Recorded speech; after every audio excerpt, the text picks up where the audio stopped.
We have these conversations obviously on the podcast talking about AI being creating music, and so it's not creative, but creating music and stuff like that, which is another topic. But as a tool, I really get it though. But is it scary?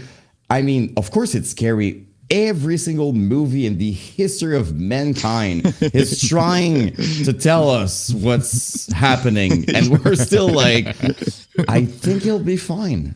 Yeah. I think it will make us money, but it might be a bit dangerous. How are we gonna die? I get to generate anime titties. It's all good, man. You know.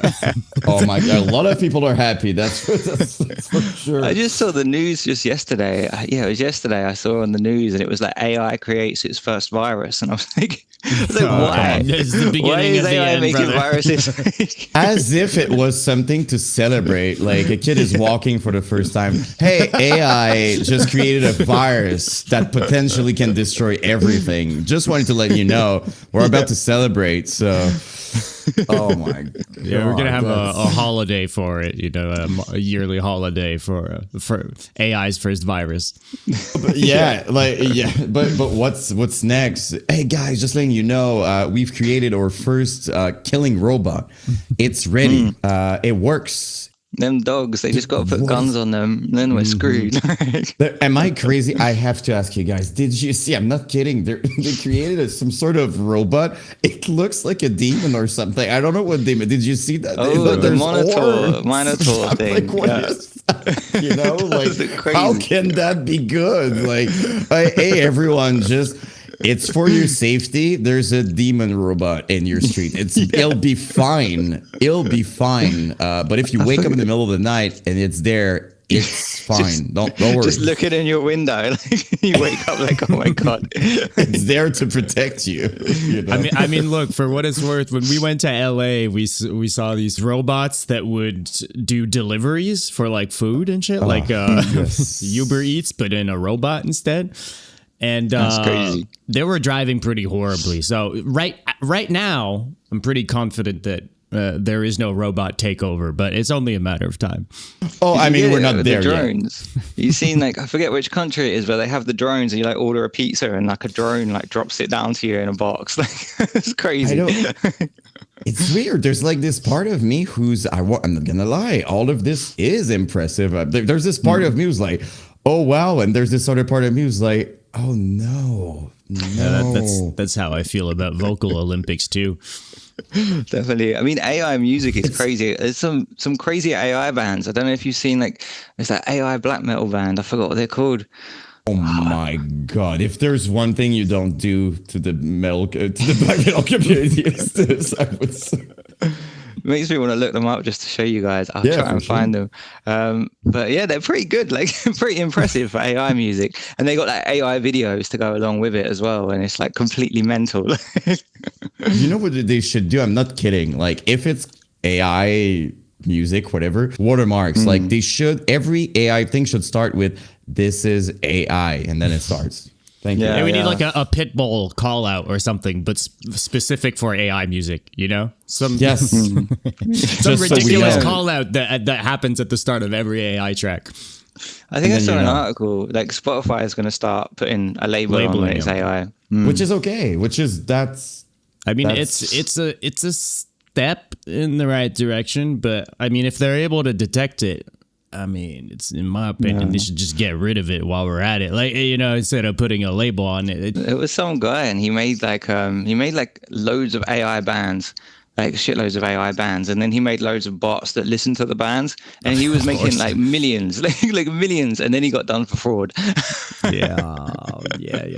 I get it, right? Because if there's a way, or someone's gonna find, of course, that's what we do. Somebody's gonna find a way to monetize that. Something I saw, and it's just like a live stream, and it's like constantly just generating death metal.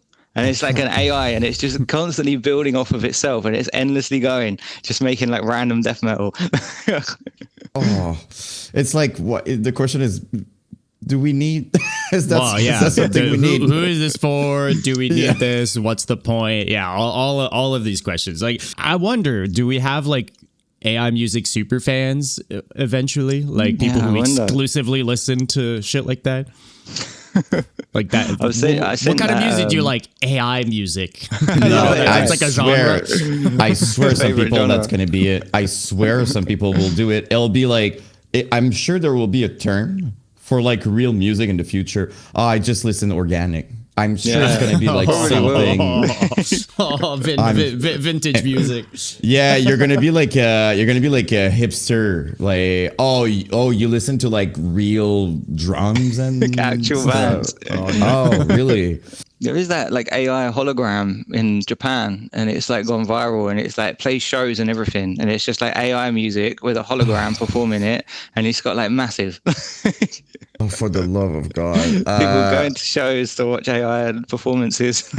Okay, I am curious to see a made-up underground deathcore hologram. Like, who's gonna make that? You know, like a MySpace deathcore holographic. xtheyan has this power in his hands, and he's bringing back Mitch day one. I understand efficiency. I get it. I get it.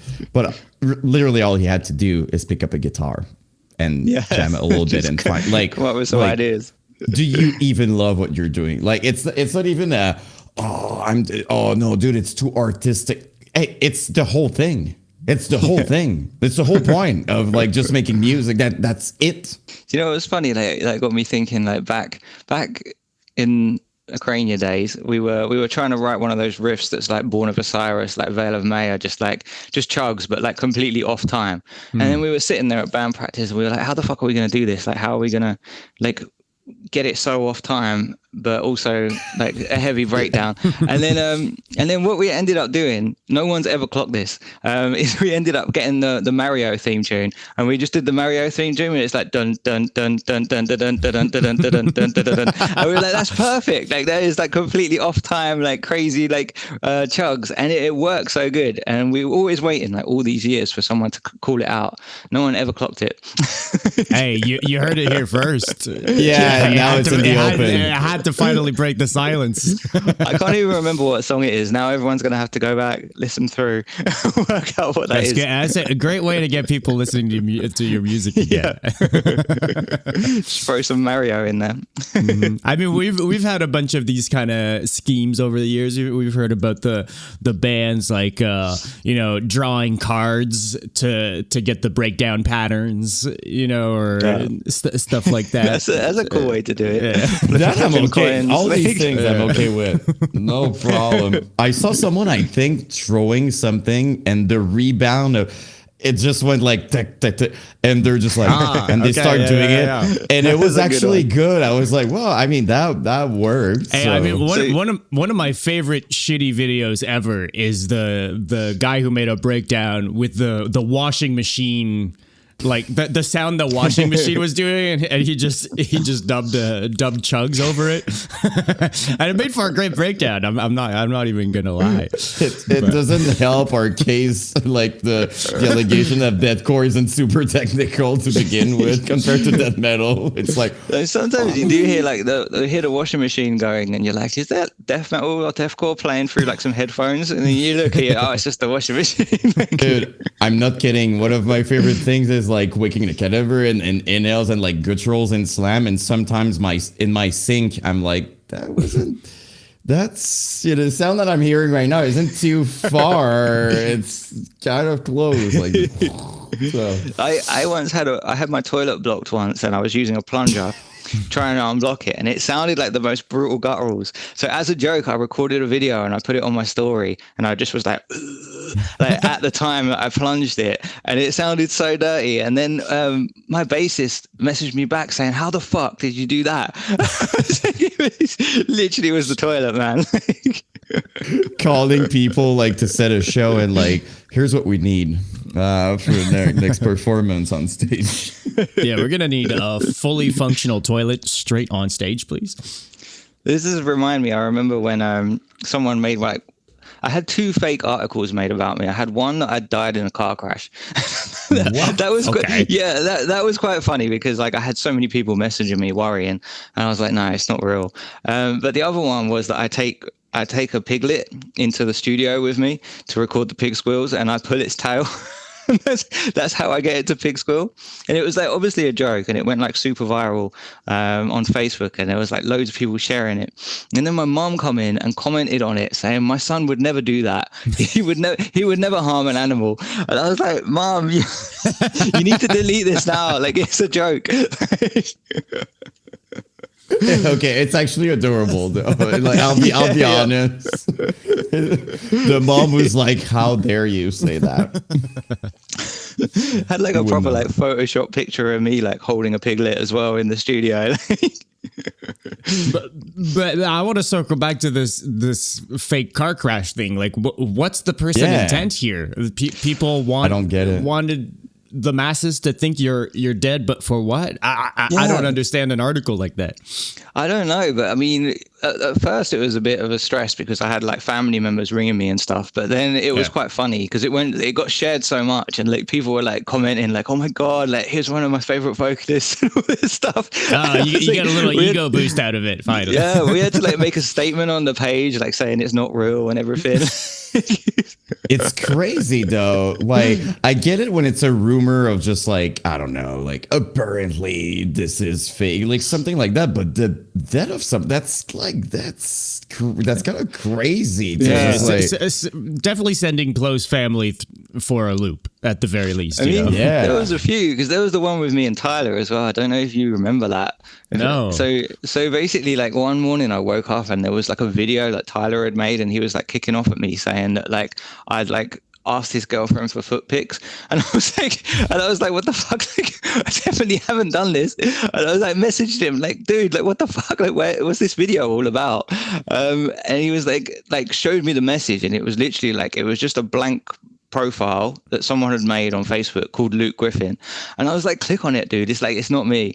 And then he actually like realized, he was like, oh, I'm so sorry, man. But by that time, like his video had already gone crazy in the deathcore scene. Like people were making memes and everything. I was getting all these like foot memes sent to me. I was like, oh my god. But in the end, like Tyler had to make an apology video, and then I was like, bro, we need to do a song with Bro Job, something about feet. Because this is the perfect timing to do this now. Like, oh my god, so good. Holy that's fuck. crazy. Yeah. Wait, you've got funny, way like, too many fake things. Yeah, I was about to say, you, like, what's their problem? Like, why? Like, you were like a target for like fake things. I don't know. You've definitely been catfished before, like been used as a catfish or something. You know, like for sure. Yeah. I've definitely found a few fake profiles of me in my time. More back in the day. I don't think it happens anymore. Like weirdly, none of that stuff seems to happen anymore. Like fake articles.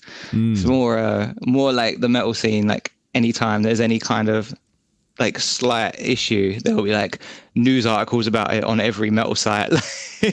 Oh my god, it's everywhere, like repeatedly. And Facebook, I'm not on Facebook much, but like Facebook groups are going insane for these things, you know, like and straight up fake things, by the way. Sometimes like I see an article, I'm like, that never happened, like that's not that's nothing. And people believe it as well. Like people will see like a post and it will just say something, and then they're like commenting on it like, oh my god, I can't believe this. And it's like, have you even looked into this? Yeah, really. And they're super open about it, by the way. Like the title, and if you don't read it in the description, it's going to be written, well, actually you didn't say that. And they're like basically saying that it's fake crap, but nobody's reading that. So everybody's just debating, how dare he say, he said that really, and he never ever said that thing, and then it's a rumor type thing. Yeah, So then it goes crazy. yeah, that's great. That guy's crazy. Are we on the podcast now? Or are we just chatting? I didn't know. I mean, the lines me, are blurry in all of this, anyways, because doing the podcast is just us talking, right? So it's we're just having a conversation. For what it's worth, I loved what we've been talking about so far. So yeah, I think it will probably work out well. yeah. But I mean, we could do some quick intros, even if it might be a half hour into the thing. But Luke, first I wanted to say thank you for doing this. And thank you for being patient with us. We've been planning this one for a minute. So yeah, thank you for having me. Yeah, definitely. Of course. I see you guys popping up everywhere nowadays. Hey, we're annoying. That's a good thing. Yeah, we're annoying. Yeah, we're annoying. we're trying really hard to be everywhere. I watched the Yan deep dive on Suicide Silence. I like that one. But yeah, I'm definitely liking your stuff. So when I saw people, I think it was like in the comments, wasn't it? Someone said like you should go on the show, and then I was like, I'm gonna give you guys a message. I mean, we put out these like stories or whatever every now and then on like who do you want to see next, or like favorite vocalist, like those two types of things, and your name will consistently come up in both of these. So us cool. Selfishly on a personal level, stoked to talk to you regardless, because I've been a fan since the Thrown To Belial days, so I've been keeping up for a minute. But also I think look, in my eyes, maybe this is a little bit too glazy for the people, but I mean we've got the goat of Pigsqueals on the podcast right now. Let's just be real here. You're the one who's been keeping them alive. Also, in the and there are still Pigsqueals but not like they used to. And you still got it like they used to. So it's funny though, because I remember like when I started out doing vocals, and like I was checking out like Job for a Cowboy, or like funnily enough before Job for a Cowboy it was even like, I don't know if you've ever heard of like Circle of Dead Children. Oh yeah, like a grindcore. So like I was listening to them and I was like, this needs to come into like deathcore. And then Suicide Silence dropped Doom, and then I was like, holy shit, like it's happening. This is a thing. And like, Johnny Davey was like fully the Pigsqueal guy. Like he was the guy that they made memes about for Pigsqueals. And then that whole era happened where like, I don't know if you saw, there was like the Luke briefing instead of Griffin briefing Facebook page, and like the memes off of that were just going crazy. Every day I'd wake up and I'd have like new Brie memes like to look at about myself. I was like, this is amazing. Like, this is so much fun. Every morning I wake up, there's a new like meme popping off. So that's like what helped solidify me as the Pigsqueal guy. It was like 80% memes. Got the word around. Yeah, but this one is real, so that's the difference with the other memes, that you had about yourself. This one is actually you're a Pigsqueal person, except the pig thing that wasn't, or maybe that was real. Maybe I've never done a Pigsqueal in my life. Maybe this is where we find out. Just got my pig in the other room. But I do wanted to talk about this though, because I do believe from the outside, someone who's coming in metal, they hear Pigsqueals and in their mind it's just Pigsqueals. But there is a way to do it in a tasteful way in songwriting, and I think people who did it are rare within the scene. Like we have a few, but you're definitely part of this. Was that, it's kind of a question at the same time, but did that just come naturally in your writing, or did you have this sort of writing specifically? Oh yeah, this is gonna end with a Pigsqueal, like with your lyrics and stuff. Like, how was that process? I'm really curious. Or did that just happen? At what point were like the Pigsqueals like a thought, like I need to include this and it needs to be a part of the music type thing? Well, funnily enough, like when I first learned Pigsqueals back in Thrown To Belial, I think on the first Thrown To Belial releases, they're inwards, and I used to like do the Pigsqueal inwards because it's very easy to learn a Pigsqueal inwards compared to outwards. I was like, how is this possible? And then I heard like that Johnny did them outwards, and I was like, right, I got to get this down. But I was doing them inwards, and it was only when we played the first Thrown To Belial show, like first live show, I've got to learn these outwards, because like I don't know how the vocalists who do inhales live do them, but like with me, I was like screaming my highs and my lows, exhale, and then I was switching to inhale for the Pigsqueals. And then because my brain was like, look, you're supposed to be breathing in oxygen right now. Like this is when you breathe. And I wasn't breathing. I was like breathing in like slowly with the squeal. So I was getting these mad head rushes on stage, and I was like, I can't keep this up. Like my head's going to explode. So then I was like, right, I got to sit here. I got to learn everything I can do inwards, but outwards. So that's kind of how my pig squeals got shaped, is because I tried to replicate the inward pig squeal that a lot of bands were doing at the time, like Despised Icon kind of style, outwards, and get it down proper high pitched. But funnily enough, like with Acrania, I always made a point to not just say brie. I didn't want to just be like the brie man, just like wee. Like, I wanted to actually try and pronounce the lyrics within the pig squeals.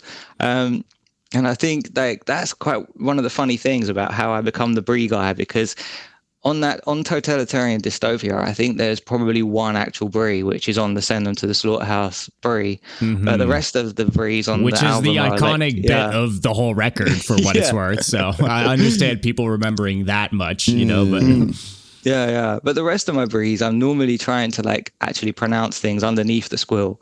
And I guess when like gutturals became a thing, and like when I heard like Pathology and like people doing like the higher pitched squealy kind of gutturals, that changed things as well, because then I started doing that quite a lot. But yeah, there's definitely moments in a song. Like I used to write my lyrics first, like I'd write the lyrics and then I'd go to the song and then I'd match the lyrics to the song. But then when I got to Acrania, I realized that it's way better to actually listen to the song and then like listen to 10 seconds at a time and then write your lyrics to the music, because that way you can get like the feel for the riff built into the lyrics and the vocal patterns. So then I would get to a riff and be like, all right, this is a pig squeal moment. It's got to happen here. yeah. You got like a list of words that are perfect to use for the pig squeals that you're like, okay, let's choose from these ones for this riff. Definitely. I mean, like I say, I always try and get the pronunciation down, and it is quite fun sometimes to try and see what words you can actually pronounce in a squeal. It's ironic too, because, well, not ironic, but like to your point of doing them inhaled as well before. The pronunciation part of it, what you were trying to achieve later on with the exhales, wouldn't have been possible at all with the inhales. Like pronouncing like that is just not possible with the inhales. And if it is, please let me know. Well, no, there's just you can't do a bunch of there's a bunch of the T's, the harsh like whatever those even S's to a certain extent, like you can't really get them in an inhale because it's inherently an outward thing. So Doom wouldn't be possible. Like the Doom EP, like if you listen to it, like it wouldn't inhales. He couldn't, the pronunciation, the words he would be saying, because he would do that a lot, right? Like Johnny Davey would end up a word with the brie, which was the doing a low and like dipping into the that's personally how I figured it out. Because at first I thought it was inhales pig. That's very first when I heard it back then. I was like, oh, there's no way it's Excel. And then I was just like, oh no, it's the opposite. There's no way it's inhales, because like he's like screaming and then he's ending up with the there's and you know it's impossible, you know, and that's kind of how I figured it out. So you are limited if you're doing inhales, but there's some bands who's doing it well, but you are limited in terms of songwriting with the words and stuff like that. Like there's things. I find it interesting though that you kind of put a point to the fact that you were then trying to do them exhale, but specifically like kind of only if you're able to do the inhale sound, like that kind of register, that sort of thing. And I think that plays a lot into your vocal style specifically, kind of sounding like and I mean this in the best way possible, but it sounds like from an era, Like there's a certain sound to what you do that I like when I listen to it, I'm like, the good old days. Like it just it doesn't sound like whatever's coming out in 2026. And to me, that's like the best thing ever. Like I want something new. I want something fresh. And I know it's ironic saying that in the context of like having something that sounds from another era, but it's just refreshing to hear, I guess is what I'm trying to say. Like, and we'll get into the new record throughout this conversation, but it's refreshing to hear the new record and have it be like, oh, this sounds like an early 2010s fucking deathcore slam UK record, you know, vocals and all. So that's really cool to hear that though, because because obviously like there was like the return to deathcore because I did the trap metal for a while, and then I was like, right, I wanna go back to deathcore, but then obviously so much had happened in deathcore, especially with vocals, like since back when I was doing it. So like there's the whole like Will Ramos like takeover of vocals, Dickie Allen, and like, you know, it just became very much a lot of bands replicating Will, and the Vocal Olympics side of things became a thing. Yeah, so back when I was doing it, I would be the Vocal Olympics guy before Vocal Olympics was a thing. So then when I came to doing this album, there was like a lot of pressure in my mind thinking, do I try and completely change my style to catch up with this modern deathcore vocal sound that's happening? Which was the wrong decision. Yeah. And then there was a point when I was like, right, I'm not going to do it. I'm just going to stick to like the Luke Griffin vocals, keep it how it was, and build on my own vocal style rather than trying to catch up with what's happened. Yeah. So I think hearing you say that is really cool to hear, because that means I made the right choice. But no, you definitely did, and I think what you just said is really important, because that's the thing that people don't think about. There is a pressure as a vocalist. Like I can only imagine if you're in a band like that's been around since then, right? You're definitely thinking about these things. Like think about all these bands. Well, I'm wearing a shirt of one of those bands from one that's still there and killing it, Carnifex or Whitechapel and stuff. For sure, these thoughts crosses your mind. You're like, well, do we need to adapt to what's happening at the moment? Is this what people want? But I do genuinely believe that's how I think you risk your personality within what you do, like your iconic aspect of what you do. If you try to lead in like people are listening to what you do because it's you and because it's awesome like that. So that's the whole thing. Again, like if you lose that, I think it's you better take the risk. Just be yourself, I think, is and you have more fun, I think, too, as opposed to trying like for you, it's way more rewarding to be you. Yeah. And I mean, like people only really like blow up when they're doing something unique. Like Will, like Lorna Shore blew up because Will was, I mean, I know like Travis did the whole tunnel throat thing and things like that, but Will kind of took it to another level in a way, but he was kind of doing his own thing, and that's what blew up. So I feel like if you try and replicate other people, it's never going to blow up in the way that the first people who did it blew up, kind of thing. And I'm kind of curious though, like not to go back, but what was your reaction? Because I love your vibe. Like you seem genuinely excited and happy when people made memes or talking about it, which is I think the best energy you can have about these things. But I wonder, like I'm sure it happened after you drop music and stuff. You would see bands trying to replicate certain things or do what you do and stuff like that. Was that flattering to you, or as when you were younger, was that like just, hey, it's my thing, like what are you doing? Like what was your reaction to that? I'm curious. I mean, I kind of like that because I feel like with Acrania, it was kind of like, I don't know if we were the first ones, but we were kind of, our thing was combining slam and deathcore, and then after we did that, loads of bands started combining slam and deathcore, so that was really cool to see, just seeing people do the same thing. But I like it. Like, I mean, you know, Vulvodynia, they literally formed off the back of hearing Acrania. Like Luke, who's my boy, I'm good friends with Luke. He's in Human Error with me. He wrote some of the tracks on the Shush latest release. And then they formed because they heard Acrania. So that was really cool. And then we ended up like doing a split EP with them, which I was like, this is so cool. Like we influenced the formation of this band, and then now they've come so far, and now we're doing a split EP with them. So I like it when people, you know, build off of what we've already done, rather than being like, what are they doing copying us? Of course, it is flattering. Let's be honest, it is flattering, right? Like you see, like just inspiring someone to create, I think is insane. That's already like what you did was so awesome to them. Like, you know, for a fact that they listened to it on repeat and it was their whole life for a certain moment. So, definitely means a lot. It's awesome. Like when you get people message saying, you know, like, you're the reason I started doing vocals, that is really cool to see.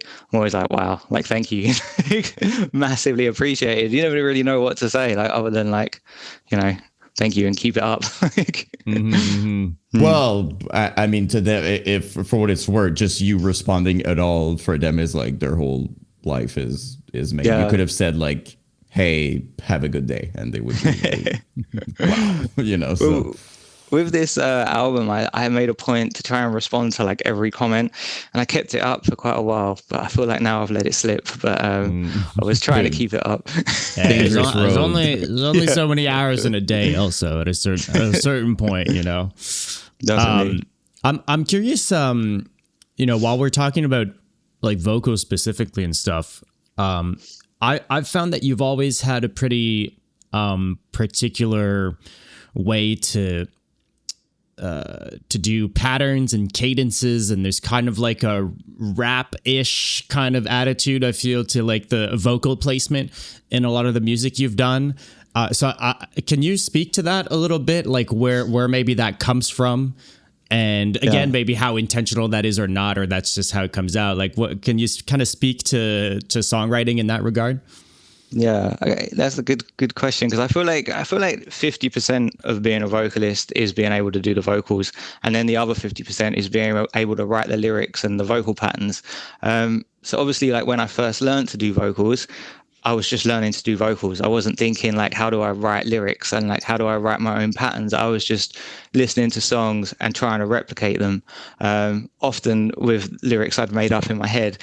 So I was like screaming like Job for a Cowboy or Suicide Silence with like completely made up lyrics.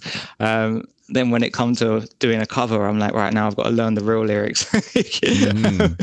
But yeah, so I learned how to do the vocals first, and then when I got serious with writing music, that was when I realized that I need to learn how to write. And it was always something I thought is a very big thing to focus on, because as I say, it's 50% of the vocalist is their ability to make those vocal patterns unique, and the lyrics unique. So for one, I was like, how can I make deathcore lyrics unique without it just being about death, basically, and gory stuff. So that's when I started building in like my own like interests, which at the time was conspiracies. I was so super like deep in conspiracy documentaries. I was watching like all the Zeitgeist movies and like all that kind of stuff. So that was where the lyrical side came from. But then with the vocal patterns, I always used to try and like approach it in a way where I'd be like, right, let's stop listening to metal. Like, no, I'm not going to listen to any bands at all, because if I do, then maybe I'll find myself writing a vocal pattern similar to a band I've listened to. So I'd always try and not listen to any metal music, and then when I wrote the patterns, I would deliberately try and think like, what would catch people off guard here, or what would be, you know, an unexpected vocal pattern right now. So that's probably where like the rappy, like a lot of people say, like it's got like a jiggy flow to it kind of thing. And then came the speed vocals, where I heard like bands doing the fast like lows, and then I wanted to make that my thing. So for a while I was trying to make the fast vocals my thing, and it was always my thing to try and switch up vocal techniques as much as possible and make myself like the diverse guy. So that was always how I approached it when it came to the vocal pattern side of things. There was some sort of, for you were kind of not making it an experience, but yeah, like you were thinking, like I like hearing like, oh, this is gonna catch them off guard. Like there's this sense of it's like I don't know why my brain went there, but like if you would make a horror movie, that's kind of how you would build it, right? If everything is expected, it's like it's okay, but it's like it's cool when you're like you're you know you didn't expect that to like a weird call out or the way you're making it. But you're right. Like when you write a special pattern, it's another way. Like if you just write in patterns that you heard, it's kind of people are used to that. If they're listening to a lot of that, they're used to it. It's cool, but they already heard that. But I'm kind of curious because this is leading somewhere, I swear. But I'm kind of curious to know, did that ever happen where you listen to what you heard, write your patterns and stuff like that, and then it was really sick, but it gave you an idea, so you re-switched the music a little bit to even like highlight it more? Did that happen a few times, or? Yeah, like funnily enough, there is like a whole version of Totalitarian Dystopia that was never released. It was actually way more death metal when we first wrote it, and Jack rewrote the whole thing and made it way more deathcore and built in like the kind of hardcore elements. And I've always wanted to kind of find that old version and maybe like drop it or something, because that would be cool. I don't know if it even exists nowadays, but I do remember he rewrote the whole thing. Jack's going to hear this and go straight to the hard drives and delete it immediately. He's nuking like it from his drive. I never did like, that. No. But I remember I was annoyed at him at first. I was like, man, I've got to rewrite everything now. Why have you done this? But it definitely turned out way better because of it. So, I mean, it was almost death metal, almost straight up death metal. Yeah, it was very much straight death metal. Not like I think like the Send Them to the Slaughterhouse breakdown probably wasn't in there. Things like that. Every track got changed to be a lot more kind of like having those kind of hardcore feel elements. Yeah, the kind of a bit more slam, the two steps, the breakdowns, stuff like that. Yeah. I don't think we ever actually put a proper two-step in though, because we were like, oh, we don't want to do that. At the time, we were like, no, let's stay away from the two-step. That's going too hardcore. Yeah, I guess I meant more that just more like mid-tempo, like just like a more Yeah, I think we got close. We had some that were close to two steps, some riffs we were like, yeah, we'll keep that. Well, yeah, but if you think about it, within death metal, a lot of death metal, even brutal death metal bands, there's some parts that I wouldn't call it hardcore, because I'm gonna get killed if I say that. But it's like there's still some sort of hardcore energy within it. Like if you listen to brutal death, there's some riffs that you're like, well, that's so there is this sort of energy within it. Sometimes you cannot say like that's a hardcore riff, but it's still there's the hardcore feel in it. So yeah, I mean, I guess like beatdown hardcore came about, and like huge in the UK too, right? Yeah, that became a huge thing for Acrania, because we did our first tour with Cerebral Bore, and that was like a full-on, obviously very much death metal orientated tour, and then there came a point where we started realizing that at that time in the scene, like the more pure like death metal shows were like the fans would be standing there like with their arms crossed, like analyzing, making sure that you're playing every riff perfectly, that everything's like sounding as close to the album as possible. No one's really like getting down. And then we played like a beatdown show. I think we toured with Desolated, which are like a UK beatdown band. And then we were like, hang on a minute, like everyone's just going nuts. Like the whole crowd's just like killing each other. Same music, like go figure. Yeah. No one's analyzing, like sitting there with their arms crossed, not headbanging, analyzing. Like everyone's just killing each other and going mad. So then that became quite a big thing for Acrania, where we started like deliberately playing the more kind of beatdown shows and going on the beatdown tours. So then we kind of got known in that scene as well. So we were like the one deathcore band on the bill, but we would like double time our slams and stuff so that it like fit in with the beatdown kind of vibe. Yeah, so that became a big way of how we went about it, just focusing more on the beatdown side. And I guess that's where we started building in the kind of more hardcore elements. I guess there's like, I can only imagine, and correct me if I'm wrong, but I have a feeling that a band like Acrania was like too deathcore for a death metal band, even if you took out the breakdowns or whatever. Like for whatever reason, it'd just be like labeled off as like, nah, they ain't like us. Like they're like not death metal enough to be like too deathcore to be death metal. But then even if, like, I feel like even if you had put out like a death metal record, it probably wouldn't have been received by death metal any better, you know, because you already kind of labeled as such. And there's these Pigsqueals, and there's like some element of like core. Fuck that, you know. Yeah, I remember that was a thing though. Like, it was a huge thing. Like, people would call you deathcore as an insult. Like back when we first started, and then like we'd be like saying like we're a death metal band, so that we could fit in with the death metal kind of crowd. Because at the time, everyone was like, no, like deathcore is for posers. But that fully went away. Like, it only lasted for like, I think it was right at the beginning of Acrania. It didn't last long, and then people became much more open to the deathcore side of things.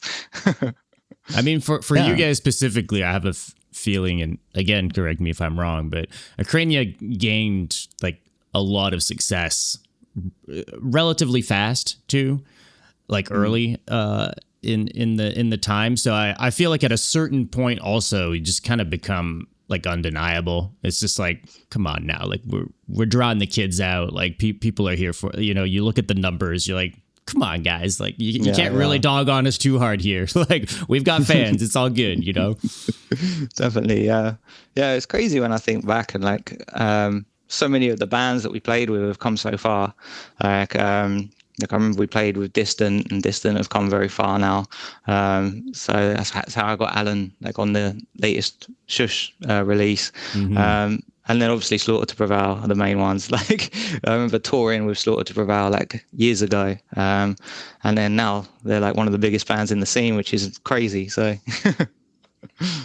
Oh, it's insane, but that's often what I say when I make videos and stuff like that. It's like what people didn't get at the time is that maybe it just wasn't for you. Like with the death metal, like very often I laugh because like you go back in time and you see all these reviews made by death metal people, and I'm like, you just don't get it at all. Like, if you go back to old like the Cleansing reviews, like from when it dropped, right? Like from before it was crazy popular, and now we look at it as like this holy grail. But the critics at the time, it's like 1-star, 2-star reviews on this record. Go nowhere. That's now the most iconic fucking record in the entire genre. That's massive right now. You know, it's like, okay.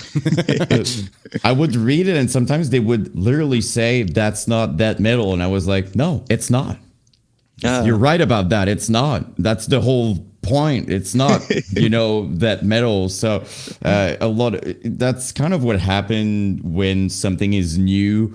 The gatekeeper is going to think like, well, this isn't what we're doing here. And then what they don't understand is, it's new, like same. I could even compare with new metal back then, like how right now it's viewed as awesome, but back in the days, new metal was just like, do you really new metal? Like, that's not metal. Like, what the fuck is it? Like, they would get so much, like Slipknot, all those bands in new metal, like they would get, so much hate. But it's just not for you, maybe. It's just. I guess there was like quite the contrast between the scenes at the time as well. Like, death metal was very much like, long hair kind of guys, like, whereas deathcore came along and it was very much like everyone had the fringes and like tight jeans and stuff. That didn't help our case. I don't think it helped us really much, like the skinny jeans and everything.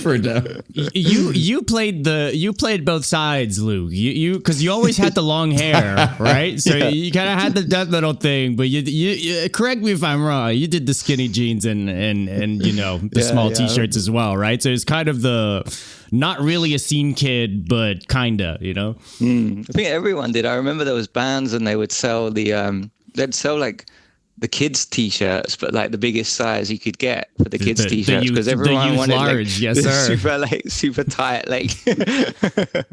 For death metal, I'm convinced that half of their discuss or discuss or just like being upset was the image of it. Like, who are these, skinny kids trying to, the whole death metal thing was to be badass and I sleep to the sound of death. Like that's kind of the whole thing, horror movies. I don't watch anything else. Like that's the whole thing. So, and then they just see kids, you would have these flashy bands, you know what I'm saying? Like flashy shirts, like the whole goofy, like metalcore was. So for them, they're just like, get out of our scene. That's kind of what happened. Sorry to cut you off, by the way, but that's kind of the whole.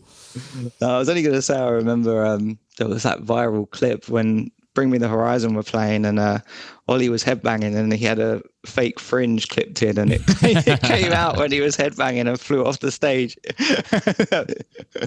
Those were the days. That didn't help, probably not. That didn't help the case. Just a quick second to talk about the sponsor of today's episode, Indie Merch Store. Huge shout out to them for sponsoring the show. As always, got a couple things to talk to you guys about today. First of which, Mental Cruelty. They just announced their brand new record, Echoes of a Forlorn Land, which drops on October 23rd via Century Media Records. You can secure an exclusive vinyl variant of the record along with a killer merch spread. All of this over at indiemerchstore.com.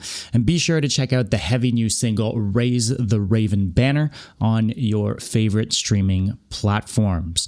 Now, secondly, we got Cattle Decapitation. They are celebrating 30 years, which is crazy to say. 30 years with a 30th anniversary merch drop and Precious Metals Terracite vinyl reissue. The band has brought back a few really old designs and gave them a little update, including their first ever t-shirt design, The Human Is As Stupid Does, along with some other old school items. Due to overwhelming demand, Terracite has been reissued on vinyl.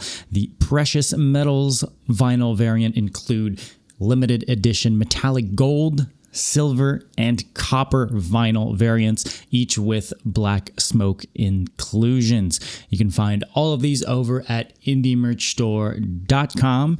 All this available right now.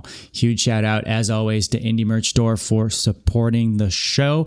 You guys can use code BRUTALITY at checkout to save 10% off of your entire order. Help support the show. Would mean a ton if you would check out the site. Use the code, save some money while you're at it. That's all for the plug. Back to the show. It's funny you bring up Bring Me, because I was actually just going to ask you specifically about Bring Me, because I mean, did Bring Me back then really shape much of the UK scene at all? Like, was it like a craze there too, or was it more just when it was international? Like, did you feel like, as someone in the UK, like the effect of Bring Me? Yeah, I mean, for me, it was a massive effect because, like, I was at college and we were all listening to that. This is what the edge of your seat was made for, like, before Count Your Blessings. And I remember blasting that in the car park, like, as loud as we could and stuff.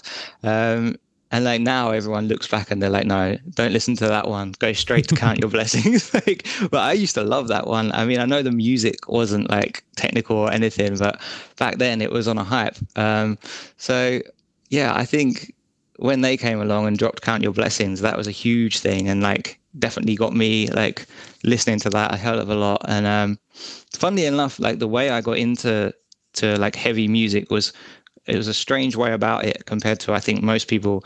I think like my dad, when I was young, when I was a kid, my dad got me into like Nirvana and Aerosmith and like all those, like Black Sabbath, all those old school bands. And then I was into them, and then I went to Korn and Slipknot, and at the time at school everyone was like, oh, you can't listen to Korn or Slipknot. If you do, then you're a weirdo. And then so I was like, right, I will be careful here, listen to Korn. I was like, no, they're sick, like I like Korn. And then I listened to Slipknot. I was like, they sound kind of sick, but everyone will think I'm a weirdo.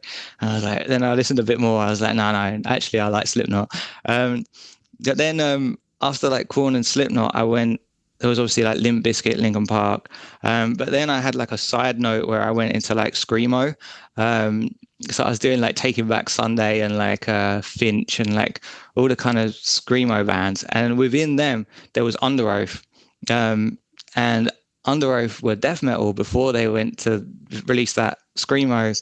I forget what it's called. Chased for chasing out Sound of Safety. The album that we all had, on repeat. But so I was like, and I was listening to like the Used, and like whenever there was like a screaming part, I would try and do it of these like screamo songs, but obviously most of it is like singing.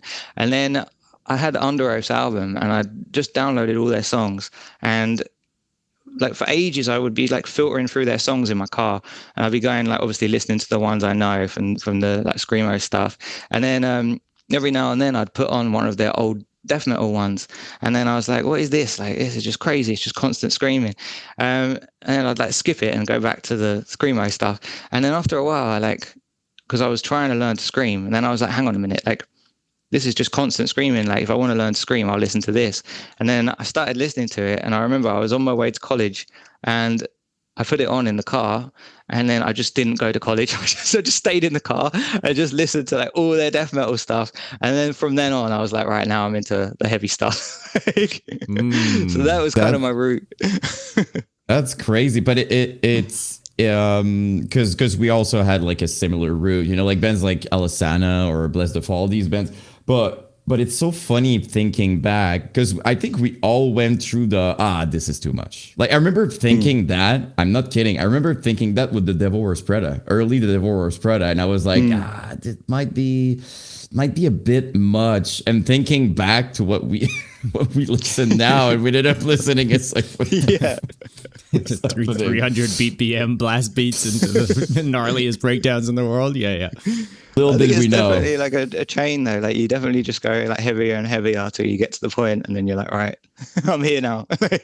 Now I get it, and then it becomes the opposite. It's like no clean. I don't just scream. Like, what are you doing here? What are you trying to do here? Don't put clean. So it's kind of the opposite afterwards. But. Yeah, there was that kind of phase where lots of bands brought in cleans.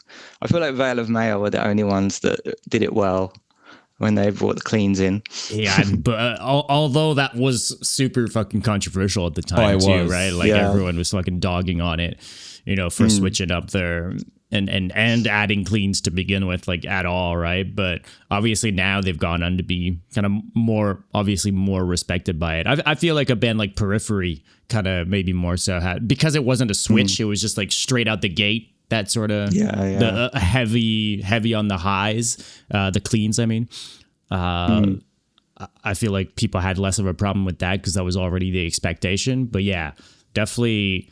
But we still. I mean, I'm kind of surprised we haven't had more. But maybe that's a testament to like the scene just really doesn't want to hear it, But like, I'm surprised there aren't more like heavy ass bands with clean singing, for better or for worse. I mean, like Slaughter have started bringing in a little bit of like, well, it's not cleans, but it's like Russian, like speaking folk voice kind of thing. Yeah. It's a bit different because you stay in the realm of, it's almost like a chantoir. Like it's a different sort of, because to me, I'm always gonna, I don't remember the band, and even though like I wouldn't throw them under the bus, it's just like opinions and stuff. But I was at a show and I was going to see Despised Icon, and they were on this weird lineup that like a lot of screamo bands or like and there was Despised Icon, like the only deathcore thing of the whole show, and obviously you would instantly recognize who was here for Despised Icon just by the just by the show and the energy and I remember hearing in the crowd what is happening, because like the bit would like it was clear that the energy was shifting. But also I don't remember the band, but I would see the reactions in the crowd in general. And there was this band who went from like not Pigsqueals, but like very deathcore being, everybody was like in it and stuff, and then they would switch to this like emo singing, like what is, and everyone in the crowd would just go, Like I would see people in the crowd turning and be like, Start walking out. what are you? It's like, I was into this for a minute, but like, what the fuck is going on now? Yeah. That's not it. So to your point, I'm telling that story because, like, in the case of Veil of Maya, I was one of the people who were upset because, like, I love Commonsman's collabs and I'm always gonna love like early Veil of Maya, and no one ever did it like that. But to their credit, very good clean singing. Like, there's nothing no one can say it's not good, and it fits. Like, I cannot pretend that it doesn't. So when it's well done, but within the realm of deathcore, it's a difficult thing to do because it's such, like, I understand the attempt of the contrast thing, I get that, but there's also this part of it's a mood thing. When you listen to deathcore, and I'm sure for you, Luke and Dom, like when you listen to that, that's not where most of the case. That's not where you want to go. Like the emotional. You're not listening to deathcore for that. It's like if you're in a horror movie and then suddenly it's like American Pie type scene. It's like it's comedy all of a sudden. Well, but that would be interesting. I would be curious to see that movie. But that's not. Did I just create something or whatever? You got better trademark that right now. Yeah, maybe. But does that make any sense? It's just like, to me, that's the reason why we don't see more of it. I think is that's not the whole. When metalcore, I get it because it's maybe closer to that emotion, but deathcore is so dark and scary that I think it takes you out a little bit. If I speak for myself, it takes you out a bit. If the singing is super like we are, like it's just like what's going on? Yeah. I guess it's always the bands that are like not fully deathcore, like the ones on the verge. I guess you could say like Born of Osiris and Veil of Maya, like they've got that trippy side to them. And then I guess like you'd have like the Browning and stuff where they do cleans, which kind of works. Like my example, I guess, for like heavier is like Brand of Sacrifice. They have a few songs that have like cleans in them, and obviously heavy as fuck, like straight up deathcore otherwise. But it's not all of their music, and I think there's also maybe people have like weird expectations in the sense that like not every song has to be for everyone either, right? Like some people might gravitate towards those songs specifically and others might not, and I think that's okay. People seem, they make a big deal out of things like this, how dare they do one song out of their 45 that they have out right now that has clean singings on it, but like grand scheme of things, like you'll be all right, like it's not that deep, but again, they're, to my point, that they haven't, it's not like they did a full album with cleans on every single song. Right? I think it'd be a different thing as opposed to like a band like Veil of Maya that really like they went like all out, right? Like it was choruses on every track, and it definitely changes the mood of what the band was. But I guess Cattle Decapitation would be a good shout out here because they stay really heavy, but they've brought in like kind of cleans. They're like kind of like screamy, high pitched. They're so cool, though. Yeah, they're so cool, like pirate vocals. But that's it for anything that's clean in big quotes. How do people unclean vocals, as some would say? Like that sort of sphere. Like to me, it's always at its best when it's just something different, when it's not, when it's anything but just like a high pitch, like whiny scream, singing, like to your point, like Cattle Decap, like it's so unique. And it's like, an acquired taste for some, probably. Like most people probably hear it for the first time and they're like, what the fuck am I listening to? Like, what the fuck is this, right? But then I know for me personally, like it had to grow on me, but it did grow on me. Like I love it now, right? But I'll endlessly enjoy something like that more just because it's weird, and I think in the essence of, to your point, Ian, being like, keeping a mood, that I think there are creative ways to do not just straight up screaming highs and lows and have some other types of vocals incorporated, but without necessarily having to go straight to high pitched screaming. I think Fit for an Autopsy has like some parts that are it's like a mid range like sing. It's not like a high pitch singing, and even maybe it's more so screaming but with notes in the screaming, right? Like I think that, to me, that sort of stuff is like, okay, that's cool. Like it's adding diversity. It's doing like a different thing. It's not like straight up gutturals or high pitched screams, but we're still doing something interesting here that's more akin to having a hook or a chorus or something like that. But to me, it's like, and I hate to use the word like manly, but I like when that's kind of more the aura of like, you know, like a badass, like a badass. Like there's ways to do like clean singing that's like more badass than others, you know, I guess is my whole point here.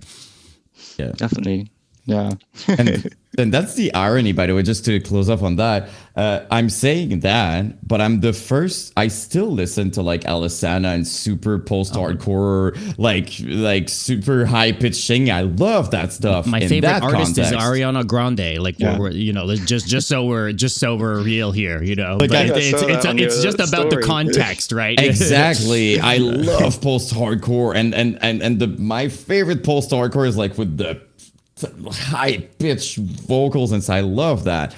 But in that context, like I don't want to. If I'm in the Pigsqueal territory, don't you dare sing on that.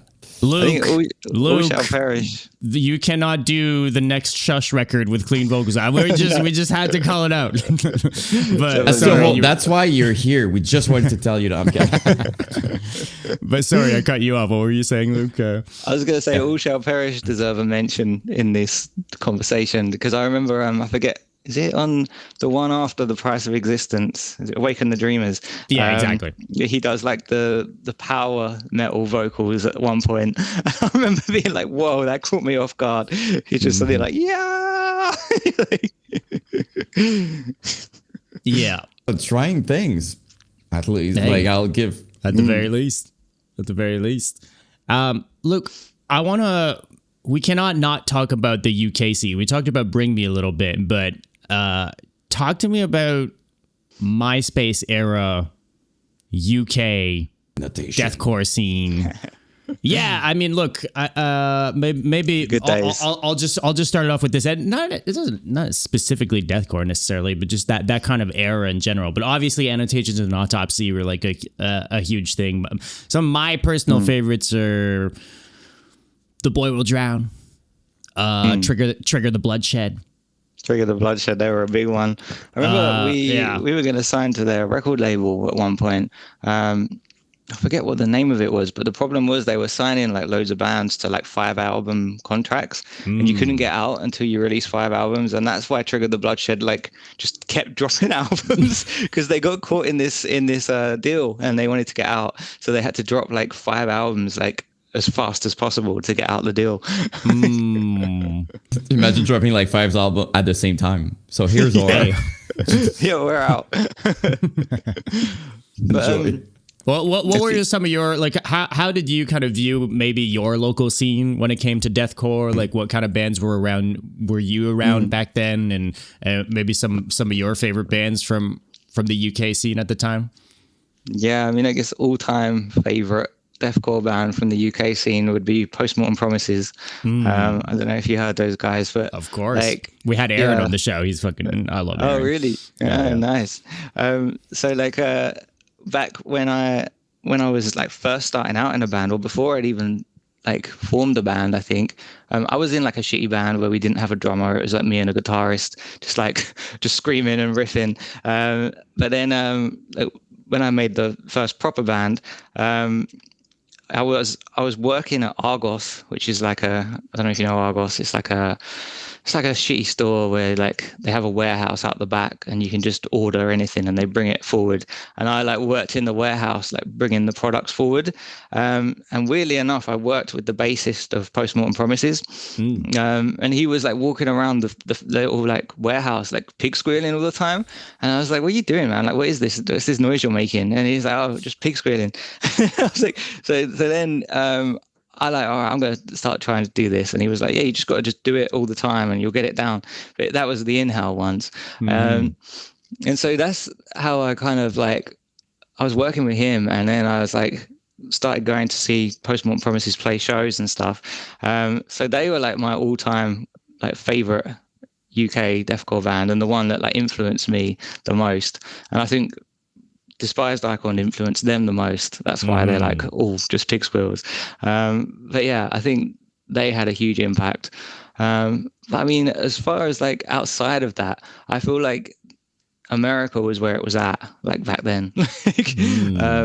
Like other than Bring Me the Horizon and then Postmortem Promises, I can't think, and then Trigger the Bloodshed. I can't think of any other UK bands that massively influenced me in terms of like getting into music. Obviously, they were the ones that we toured with and stuff. But like Postmortem Promises is definitely the main shout out here for sure. Hell yeah! What was the scene just like where you were at? What city are we talking about? Like where you kind of grew up, like around that Chelmsford, time? just Chelmsford in Essex. That was where Postmortem Promises were from, and Thrown To Belial was from. Yeah. Was there a local scene there? Like, were there other kind of deathcore bands like locally or shows coming through there, or did you have to go elsewhere for shows? Or no, we did have to travel all over for shows. I remember once we obviously England's not big compared to America or anything like that. When you come to people driving like for full days, but we'd have it where we'd drive for like one show. We'd drive like 8 hours, and we got there, and then the promoter's like, "Oh yeah, you've only got time for 2 songs." Like, oh my god. Just go up there like barely even trying. Like, oh my god, what have we done? But yeah, I mean, I guess it was mostly bands coming over. Like I say, that the first, I mean, one of the main tours we did with Thrown To Belial, we went to Italy, and we toured Italy with, oh shit, what was their name? Began with a V. I knew I should have spent like 20 minutes before this with like just writing down names of bands, because I knew I was going to call off a blank at some point. But yeah, that was my first tour. We toured Italy, and that was really fun. Just like, Italy's not a big place to tour, but like when we got there, they told us like, oh, you need to not mention you're in a death metal band when you're in public, because it's a really religious country, and like if they hear you that you're in a death metal band, you'll immediately get shit. Like, that much? Yeah, so that was quite a weird one to see. I'm still trying to remember the name of this band, but they were good. I remember the first show we played, it was in an ice cream store. Just in an ice cream store. Yeah, like in the hills in Italy. Like, we were like, is anyone gonna actually show up? Like, it's just in like ice cream store in the middle of nowhere, and then like just like deathcore kids just started like coming over the hill. Yo, that's kind of crazy. Insane. Yeah.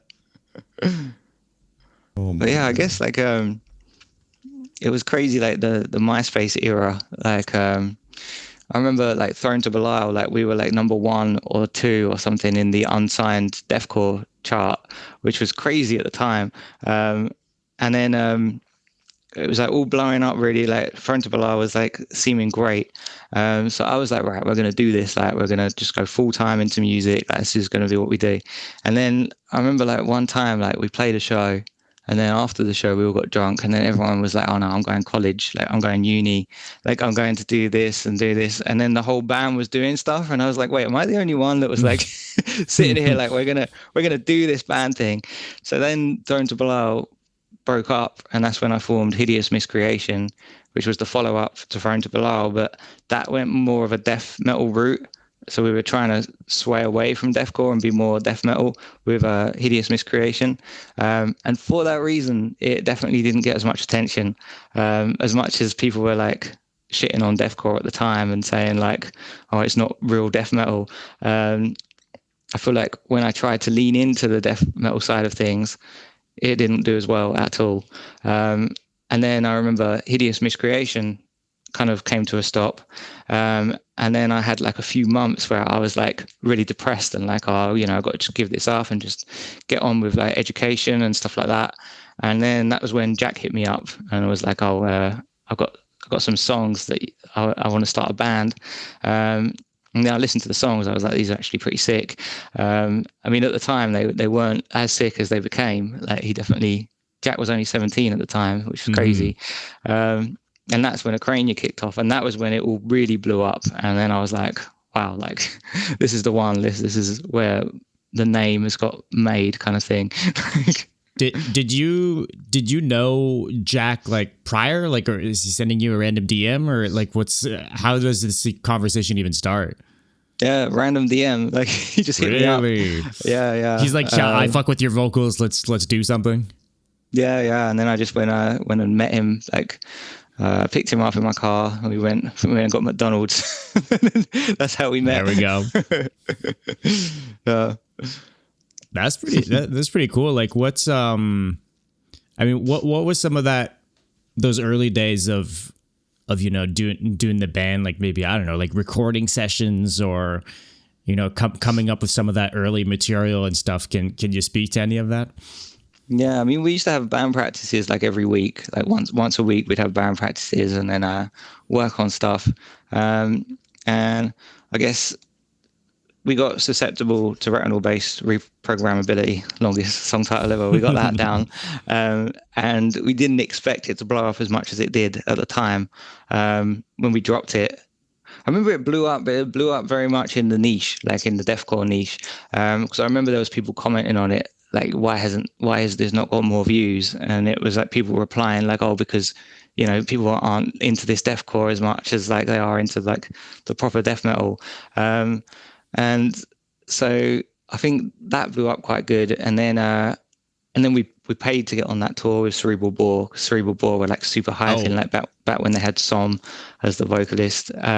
They lost Som just before the tour, which was a big bummer for me, because I was like hyped to meet her, and I think she got sick vocals. And then they had a temporary vocalist filling in on that tour. But like, yeah, we bought onto that, and then we did Aborted as well. We toured with Aborted. That was really cool. And I think it was after those two tours that it really became a lot more serious, like with Acrania. I'm curious. Look, and if you don't want to mention, fine. But I think we're far enough in the timeline since then to speak about that. I'm curious, like how much of a buy-on are we talking about for a tour with a band like that? I mean, at the time, like, we weren't even known really. We only had that Susceptible was the only track we had out.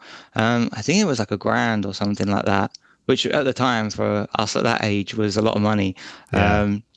And then like it never amounts to as much as you think it will. Like the tour's over, and then like there's only like a certain amount of people that have seen you at each show, and then like out of that, there's like like 3 or 5 that are then staying fans. Yeah. And I think that's when we kind of realized the power of online as well, and like promoting your music online. Like I remember I had a bot, I had a bot on MySpace, and what it did, it like friended people, and then if they didn't friend you, it would unfriend them, and then it would friend them again. So that then they're like, who's this guy who keeps popping up in my friends? This band that keeps popping up in my friends. And I would just run this every night. Like 24/7, I'd have it running, just like friending people, unfriending people in the deathcore scene.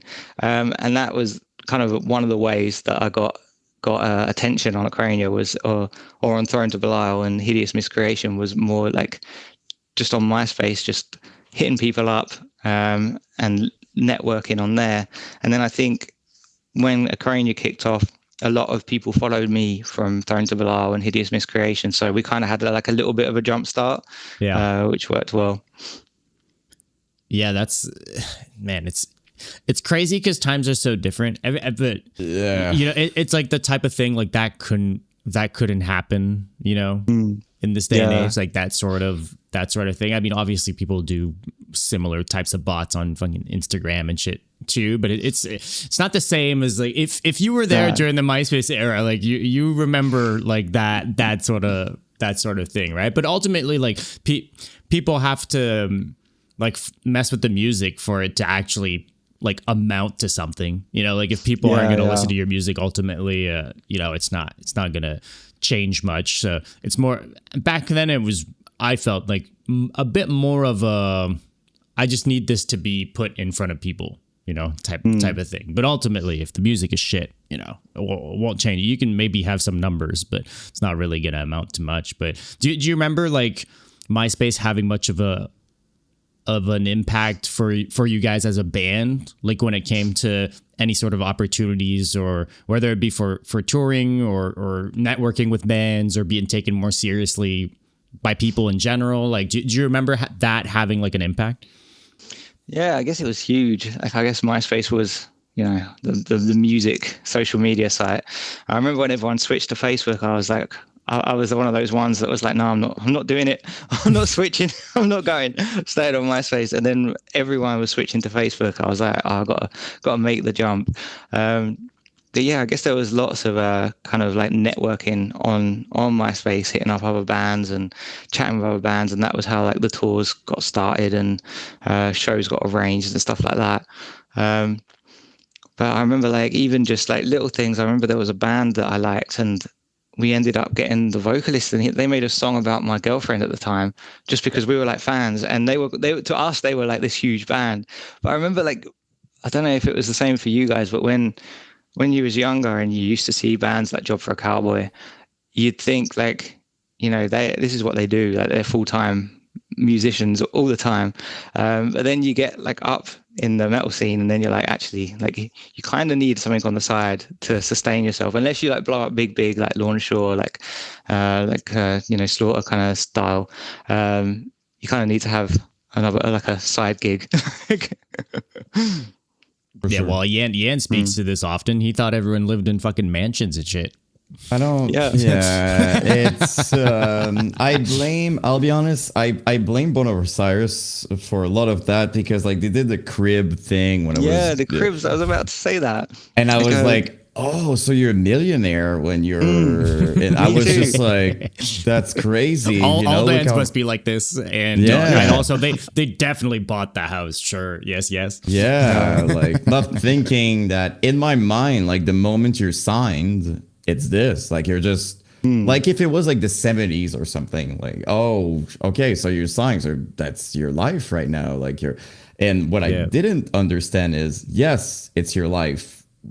Without that money, like it is your life, and you need to tour and do all these things, but it doesn't mean that you have a lot of money. In my mind, all those bands were in tour buses, by the way. That's the other thing. In my mind, and all respect to those bands, but like even to a level, because like I was a huge fan of Suffocate, like I still am for what it's worth. And in my mind, even in that level, like, which again, respectfully, is kind of what you would call maybe a mid-tier or just like it's not like a huge band. Yeah. Exactly. Even them, in my mind, I was like, oh, picture them in the bus, and it's just like that's their entire lifestyle, and I was like humbled real quick. Like, meanwhile, you've got Trigger the Bloodshed on this 5-album, probably $1,000 an album deal that they can't get out of, and they're eating ramen 3 times a day. Not what I thought. Yeah, I used to think that as well. They were just like all going around in those massive tour buses with like widescreen TVs and like couches and stuff. But then you end up touring. I remember we did a tour, and we did it in my car, and it didn't even have 4 doors. It was a 2-door car, and we fit the whole band in there, all our equipment, and it was so packed that the steering broke like while I was going along, because we like weighed down the car too much. So then like the steering wheel was going this way. I had to like drive like this to drive straight. The best part of this is the contrast between what you pictured it would be and what it was, like sleeping on floors and stuff when you were like on tour as well. Like I remember like we'd play shows, and we'd just say like on the stage, we'd just be like, if anyone's got a place for us to stay tonight, that'd be really appreciated. You get random fans, but like you'd get like a few people come over like saying yeah, and then like it'd get to the point where you're like, have you got carpet on your floor? Because you'd stay at places where you're like wooden floor, like trying to sleep with like a pillow under you, like it doesn't work. So then it's like you're weighing up like the situations by whether they've got carpet on their floor or not. Yeah, or if the time that they seem to be wanting to have is a party or not, and whether that's the vibe you're going for, or if you want to just fucking sleep. Or are these people going to be maximum punishers or not? You know, sometimes the floor was just not worth it, man. No, that was one of the other things with touring. It was like you'd party after the show and then you'd like sleep on the way to the next show, like just wake up outside the venue. Great, now I've got to get sorted, get ready to play. And then normally it just repeats again. Yep. I wanted to circle back real quick just to Thrown To Belial because as I mentioned, I was a fan back then. So, and this show is cool. About nerding out. So we got to know at least a little bit. Do you have any? Can you kind of just walk us through maybe like recording with that band a little bit, like what that setup was like? Because that was, I assume, kind of the first things you were recording was with that band, right? Yeah, and it's very much. I guess it's similar to like I heard with Bring Me the Horizon and how they didn't know what the hell they were doing when they recorded Count Your Blessings. We were very much the same, and like obviously like deathcore and death metal was such a like an underground thing back then that there wasn't like you could just go to a studio and they would know what what it was. So we went to a studio and they were literally like it was like full on like just like a pop. They just made pop music, like people were singing and everything. The guy who mixed it had never ever touched like metal or death metal or anything heavy, and yeah, we just recorded it with this guy who didn't have a clue what he was doing, and that's pretty much how it come about. So yeah, it definitely wasn't like any like nowadays where you have like producers who are dedicated to the genre. It wasn't like that back then.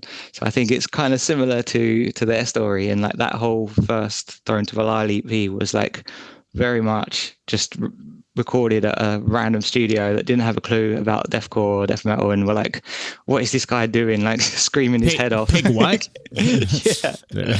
But I mean, for what it's worth, I don't think it comes off that way, and like in how it sounds, right? I don't think one would assume that much. So was there just a lot of guidance from you guys in terms of like ultimately what you guys wanted to sound like, or like showing them examples or something, like how they end up managing to still pull off something that fit the genre? I think we were showing them Job for a Cowboy and Suicide Silence, and that kind of stuff. They're like, what the fuck is this? Yeah. But I remember there was a lot of revisions, like a lot of back and forth, before we got to the final product. So yeah, it was definitely a strange time for deathcore as a whole, because I remember even like when I was learning vocals, like now there's like so much resource. Like if someone wants to learn vocals, they can go online, they can look up techniques and like tutorials. But back then, I remember looking it up, and I remember I found one. It was back in the days of like forums as well. I found one forum, and it was just someone saying like, "Oh, you know, these guys who can do that stuff, like they're either born able to do it, or you just can't do it." And I remember reading that and being like, "Oh, well, I can't do it. They're never going to be able to do it." But my girlfriend at the time was like, "Oh, you know, just keep trying." And I remember I just learned to drive, so I just got my car. So I was practicing screaming in the car, and I couldn't scream like at all when I first started trying. Like I just couldn't. Like, there was nothing in me that could scream. And then kept trying and trying. And I remember the first time I got highs down. I think it's quite rare. I think a lot of people learn lows first, but I learned highs first. I think it's because I do fries. So I remember I learned the highs, and I remember I was just in my car screaming like, "I can fucking do it!" And I was like, I actually could get a scream down. And then when it comes to doing the lows, that was when it was really challenging for me, because fry vocals, a lot of the vocals are high pitched and they do the high pitched screams, but for doing lows, like a lot of people can't get very low with doing fries. And I think that's one of the things when I tell people I do fries, they're always like shocked, because I've made a point to make sure I could get them as low as possible. And that's probably why my lows aren't like the stereotypical low, because it took a lot of effort to get it down to that pitch. I mean that's so cool to hear, because I think it's exactly the same thing as your approach to when you switch to the Pigsqueals to exhales, right? It was just like trying to achieve a specific thing because that's how you wanted to do it, and the byproduct of that was sounding like a thing that doesn't sound like what other people are doing, right? Which is such a cool thing, and yeah, I don't know, that's really cool to hear. How do you look back on like Thrown To Belial and like that music? I mean, I wish we could have continued it, to be fair, because at the time, like, we was like super hype in the MySpace times, and so I wish we could have carried it on. But I think it's like the way everything goes in waves as well. Like, I remember Deathcore was huge at one point back then. I remember going to see, like, I think it was Eternal Lord, and it was like the venue was packed, and then they had the upstairs and it was packed as well. And then there was a lull in Deathcore where it all kind of died down, and it was very much like it's over. What's happened? And then now it's like fully resurged. So I guess like some of it was probably as a result of that, like the other members moving on and deciding to go to uni and things like that, which ended up not progressing it. But I mean, in the end, it was for the better, because Acrania wouldn't have happened if we'd have continued Thrown To Belial, I guess. I mean, look, speaking of Acrania, like we kind of talked about the formation of the band. Totalitarian Dystopia was like, I think for sure the record that really kind of blew up for you guys. Am I crazy in saying that? Yeah, no, yeah, that was the one. Yeah, mostly because of the Send Them to the Slaughterhouse. I mean, it's usually something, right? It's got to be like some. It's rarely because of the full body of work necessarily at all. Yeah, you got to have something that people grab onto. But how was writing that record? Because you mentioned earlier about, Jack getting better over time. He was 17 when you guys started and stuff. Like, can you kind of speak to the approach maybe to this one specifically? You mentioned it was a death metal record, then changed to a more deathcore thing afterwards. Maybe there's not much else to say about the writing process of it, but maybe just how, you as the band member kind of seeing that album go out and do as well as it did, like how that was for you guys. Yeah, I mean, I think with Acrania, it was the timing with the lyrical themes, as well as like the musicianship.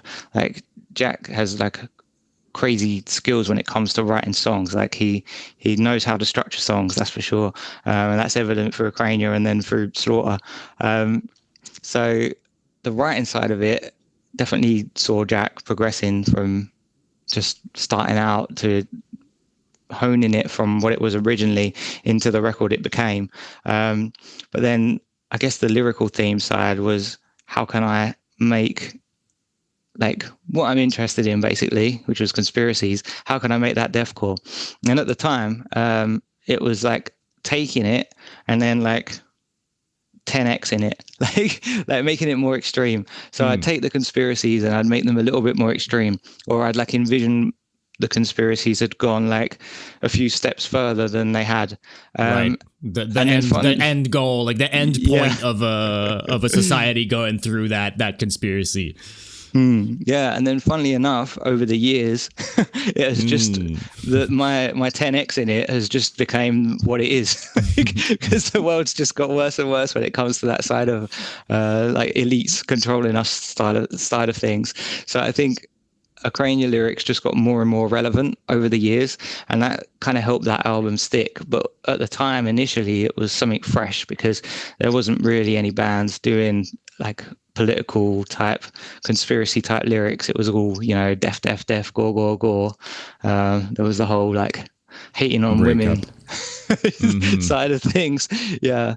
So yeah, I think that got the attention on it at first, was the uniqueness in terms of the lyrical themes, and then the fact that we were combining slam with deathcore in a way that wasn't so explored before. Yeah. The is there anything to say about, you know, the Slaughterhouse, like the song itself, like and that one blowing up specifically? Like obviously that one went on to be like what everyone would reference, and the memes would often kind of spawn around, like a lot of memes around that song specifically, you know, the one bit, the call out and stuff. Like how was that for you guys, seeing the popularity of that song? I guess it was unexpected. But I remember Jack rewriting that bit a lot of times, because it was all about getting the build up right, like building up into that breakdown, because the whole album is talking about corruption in various forms, and then it gets to that song, to like at the end of the album, and it's kind of like the culmination of talking about all of the corruption is to send them all to the slaughterhouse. But the overall theme for that song was very much taking like NWA, fuck the police, and making a deathcore version of that.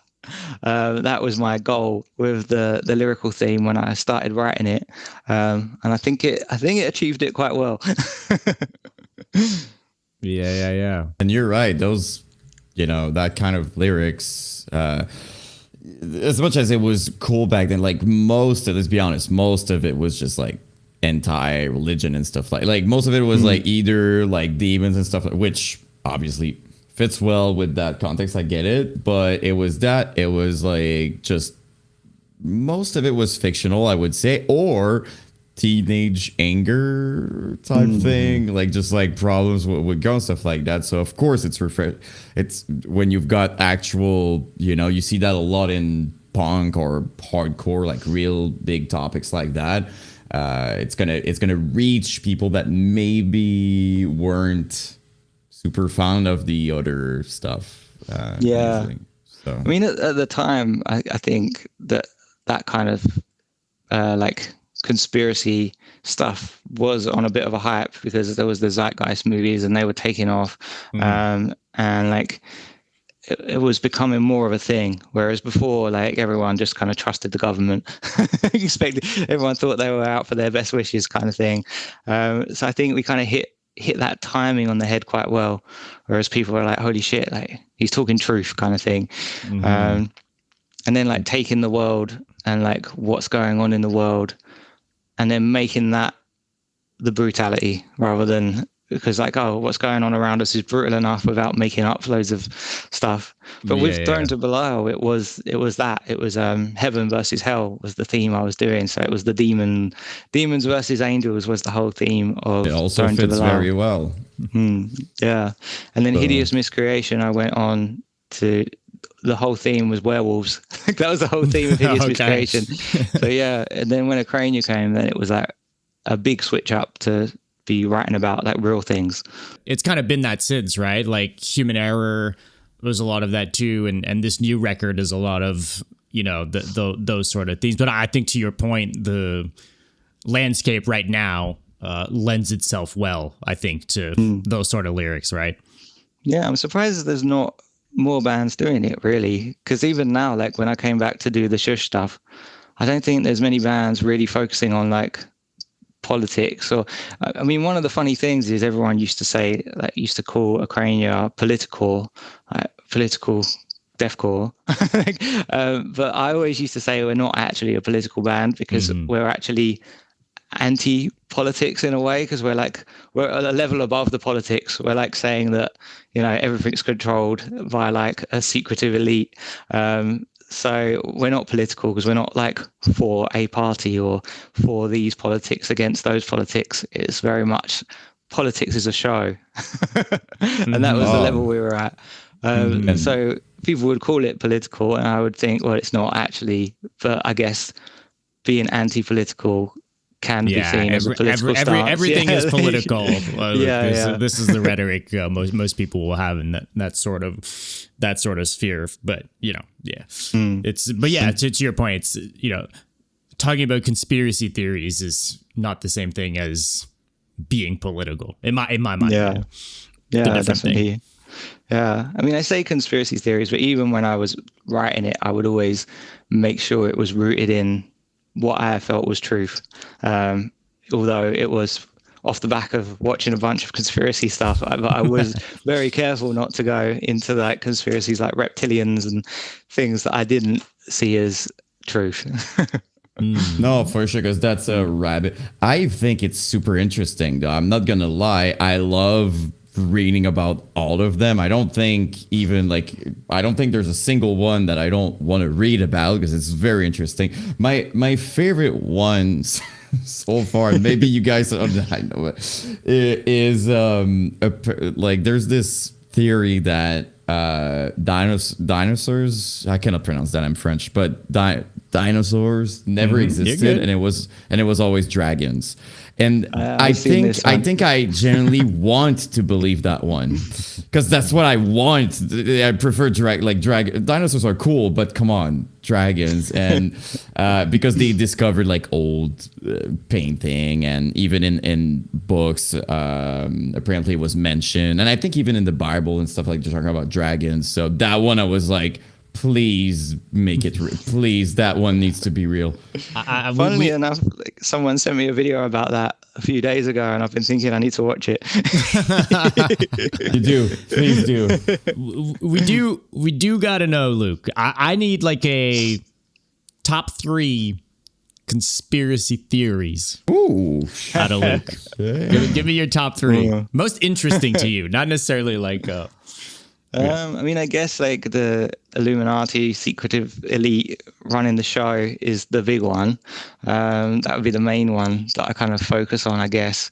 And then everything that branches off of that, like religion, like mainstream religion being like a form of control to keep the people under control, money and the monetary system being another form of control. Keep people chasing that money, chasing worthless bits of paper, rather than living their lives, things like that. I mean, I guess like each of the songs, like on the new Shush album, I very much tried to make sure like each song, let me just pull up the track listing, has like a distinct theme in terms of conspiracies. There are a lot of them, let's be honest. Yeah, so you got Suffocate the Population, which is very much Acrania style, just general conspiracies, like general conspiracy vibe, because I knew that was going to be the first track, so I wanted to like hammer home the fact that I'm back in the conspiracy, like back making deathcore, and it's similar to Acrania. Then you got Brain Dead Symphony, which is about war and the war machine, war being like a money machine, how they perpetuate endless wars to keep that money machine going. Then you got Condemn or Obey, which is very much about the whole, well, I guess partly about the whole Israel-Palestine stuff that's going on at the moment. And just very much like, do you stand up and condemn what's going on if you morally think it's wrong, or do you just obey because it's what everyone else is doing, and people are going to think you're the weird one for standing up against things. Factory of Flesh is about, it's like envisioning the world as a factory and humans are the product. And we are going to work, and through going to work, we're trading our flesh away for money until we die. And that's the theme for that one. Then we got Division Tactics, which is going back to the whole like emperors of Rome using the Colosseum as a tactic to distract people so that they can basically just run more corrupt schemes in the background. And I think they very much use political parties, racism, any kind of ideologies they can to pit us against one another so that then we're not looking at the corruption. So I think that's a good one. Theatre of Obedience, very much about politics being a show to distract us. Court of Liars was a dig at cancel culture, because I feel like cancel culture's got a bit crazy lately. Everyone's getting cancelled for everything. Wait. Can we? I'd love to maybe expand on this a little bit on this specific topic. What can explain the view here? Well, I mean, partly I guess like a lot of people in deathcore were getting cancellation threats thrown around. Like even I think Ben Dur was the latest one when I was like, right, I'm going to write a song about this. But when I wanted to write a song about cancel culture, I was like, how am I going to write a song about cancel culture without getting cancelled? You've got to be very careful here. But I very much took it from the angle that like, if there's no debate, and if people can't speak their mind and speak their opinions, then you're kind of taking away free speech, which takes away debate. And then that just leads to people being even more controlled, because if you can't debate things without worrying that you're going to get your whole career cancelled, or everyone's going to kick off at you because you said something slightly wrong, then it's going to stifle conversation amongst people, and it's going to stifle like the growth of humanity as a whole, because if you can't debate things freely, then you can't progress. Yeah, on that, and not to go off too much, but like what I think is the biggest problem with that is there are people, and to this, I'm gonna sound so freaky. Okay, it's gonna sound really ego, but there are a lot of people that instead of having their own opinion, they jump the moment they can jump. Like there's so many people, and no one can say no to that. It's just like something that happens. They're just gonna read something. It's an opportunity, and if you take somebody who's not doing who maybe is not in a good mindset and just like depressed or whatever, they're sometimes just looking for something to bash or do something. So like, I feel like in a lot of cases like that, instead of having the proper information, everybody just jump on, oh, that person is a piece of shit. Like they just jumped on it, but they know nothing, no reason, nothing. They don't look it up. They saw like one title, and it works, right? You say something and then everybody's just saying it. Like it's the worst type of things. And a lighter example of that is, for years people hated Nickelback just because they had to. So I know it's stupid as an example, but it just goes to show how, I'm not kidding, some people will refrain from even liking something just because people told them don't. So we live in a world where social pressure is everything, and you would think that internet and social media would have free us from that, but it became the complete opposite. That social pressure is like bigger and more important than ever, if something, to me at least. And I think in those cancellation thing, what is unfortunate is some people would generally deserve to be canceled because they're terrible. Like after a while, there's so many just, why did he get canceled, that it has less impact when it should matter, and we should be like, what is this? That, for me, that's the unfortunate thing, because let's be honest, some people, I know some people deserve it like a lot. So that's to me, you lose some of the effect if you cancel someone because when they were 15 with their friends, they said a stupid joke. I'm like, what? What are we doing here? So just, sorry, I'm rambling, but to your point, I think that's what happened a lot in these scenarios. Yeah, that's a good point. Like I feel like that does happen. Like people just, I mean, I guess because like people want to like be on the right side, so they'll jump on, and they see everyone else jumping on, and then they're like, right, I want to be on the right side of things, so I'll jump on as well. But then you're jumping on to something without knowing all the facts, and everyone jumps to their conclusions, and then everyone wants to follow the crowd and jump on the conclusions with the majority of people, so that they're not one of the ones that has got the weird opinion. I guess it's just having that courage to stick to your guns, because I feel like some of the cancel stuff, after a little while, you realize actually they were right. But at the time, it just wasn't the popular opinion kind of thing. And then some people are uncancelable, like they're the absolute worst, and they're just doing very well.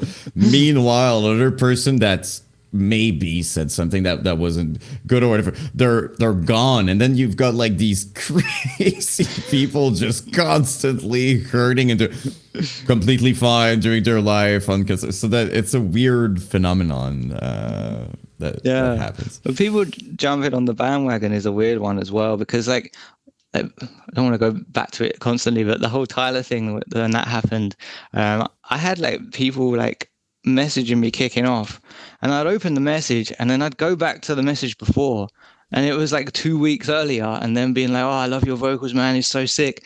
And then I'm like, "Now you're kicking off at me because you've heard this thing that isn't even true." and like, how has this happened? And then like, it all gets found out that it's not true, and then they're back to like, "Oh, I love your band, love your like sick vocals." I'm like, this is weird.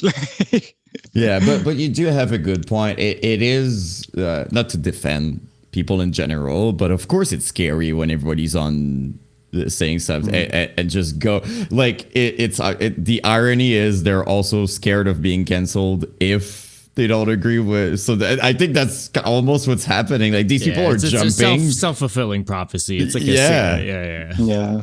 They're also scared of not being. So the whole thing's a big catch-22. It's like, I don't know. Yeah. I guess there's some things that shouldn't be brought into music. Like I remember when the Russia-Ukraine stuff kicked off, and I was like making songs with a Russian guy, and then people were messaging me like kicking off at me, like, "Why are you making songs with a Russian guy?" I'm like, it's not him. He's not the one. He's not the one going to war. He just lives there. How dare you? You know, like seeing that's another thing that and it's another big topic, but if people could just see people as humans, that would be great instead of just like groups of like those kinds of things. Like, how dare you? He's Russian. What? Like, I'm with someone. Like, that's not how it works. Like, these things, I'm like, whoa, my God. Like, it's crazy when you think about it. Well, yeah, I mean, even now, like the guitarist though, because Luke from Vow wrote half the songs, and then I got a guitarist from Russia who wrote the other half. And because of the sanctions and stuff, I had to pay him in crypto. That's the only way to pay him is sending crypto. Crazy. Really? I didn't even know that. I didn't even know. What about like you touched on from one of the other songs also, and I think it kind of ties into the same thing, like the I guess the moral belief of having to or not having to kind of stick up for what you think is right type of thing. What's your kind of views on that? Yeah, I mean, I guess it's a tricky one, and I think like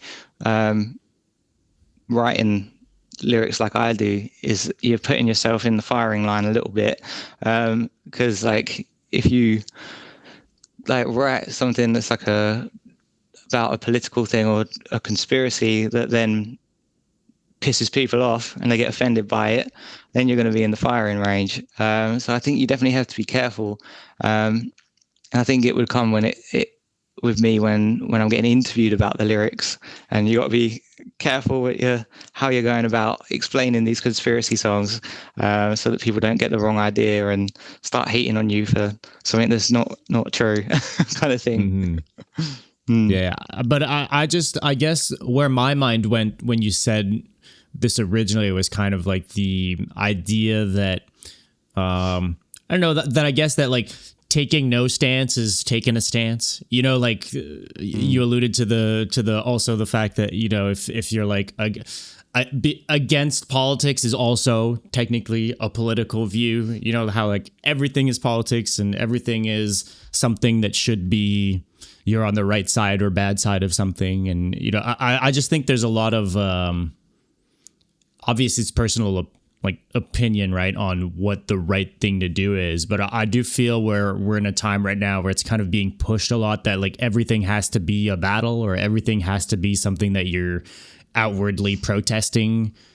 And if you're not vocally in support of something, especially if you have a platform, which somehow changes the levers of how much, you should or should not be vocal about things, that's like a thing you have to do.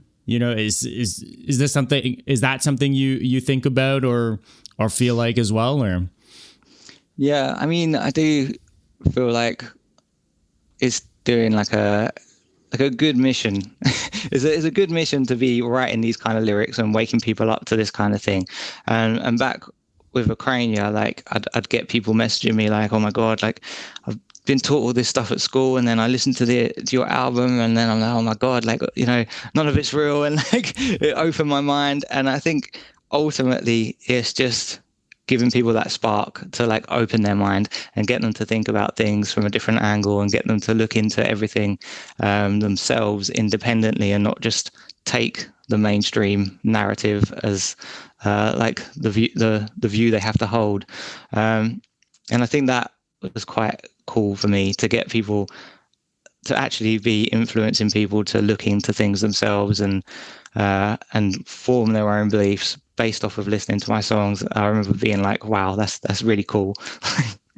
Yeah. Sidebar,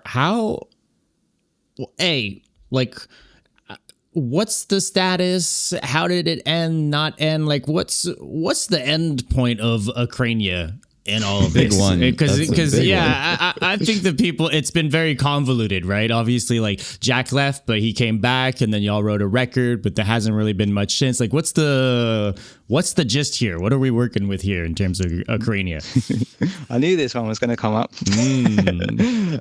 Well, people would have been mad if we didn't ask. So yeah, I'm just, don't shoot the messenger. Yeah. So technically, Acrania has not broke up. There's never been like an actual point where we've actually broke up. That's why we never like made an announcement saying like it's over. And like even just before I did the Shush Deathcore stuff, Jack sent me an EP worth of stuff, and we were going to do another Acrania EP. But then he wanted to rewrite it, and he wasn't too happy with the tracks. And he wanted to rewrite it. But then he was going to get too busy with Slaughter, and he was like, if we don't do it now, we'll have to do it next year. And then I was like, well, to be fair, I'm writing this Shush Deathcore stuff, and I kind of want that to have my return to Deathcore. Like the return to Deathcore moment needs to be this album. So I was like, cool, let's put it off till next year. But I'm hoping it still happens because obviously Slaughter has blown up so big and Jack's got so busy since then. And, you know, I wouldn't blame him if he was just to focus on Slaughter because they've got a lot going for them. But hopefully that EP still happens because obviously we did Tyrannical Hierarchy Volume 1 and everyone's like, does that mean there's a Volume 2? So I hope that we do one day. I think it would be cool. So it's never officially broken up, but it is me and Jack at the moment. In terms of like, it was always me and Jack. Like Jack wrote the songs, I did the vocals and the lyrics, and then the rest of the members we like picked up along the way. So that's why now we're not doing live shows. It's just me and Jack kind of thing. What about like? Yeah, I don't know. It's cool to hear that. I hope there's more music to come. What's the from your point of view? Because obviously you know him best here. Like, is he just being too hard on himself, or is it like is it always a good idea when he scraps a record to write a new one instead? Because I from what I'm hearing and from how much stuff he's put out over the years in general, I assume this guy can just write, like, he just fucking shits songs out. Like, he's just like a good songwriter that has somewhat of an ease to write. So what's your take on this? I think he's probably like just quite a perfectionist when it comes to his songwriting.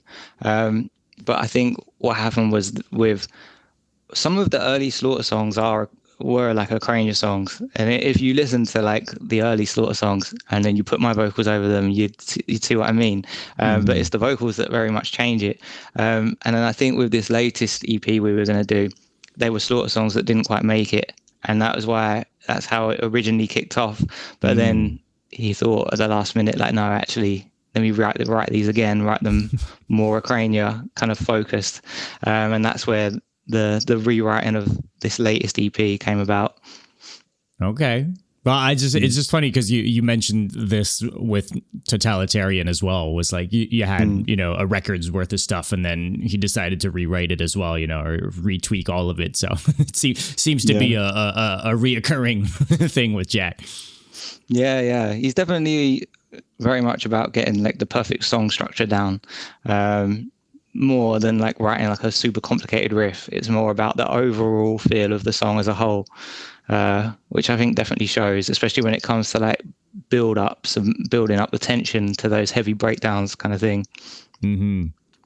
Hey, I mean, he's a goated songwriter Yeah, for sure, definitely. 1,000%. We've been talking about it on and off throughout this, the new Shush record. Congratulations. We're recording this, and it's been out for 2 days now, I guess. Yeah, yeah. I mean, it's been out for 2 days, but like, I feel like there's two ways of approaching albums nowadays. You either do most of it as singles, or you just do like one or two singles and then drop the album. But I went for the most of it as singles route, which is what I've always done with Shush. I feel like with the trap metal, it worked really well doing it that way. But with Deathcore, this was the first one I've done. Probably on the next release I'll probably just do one or two singles and drop the album now that people know that Shush is Deathcore.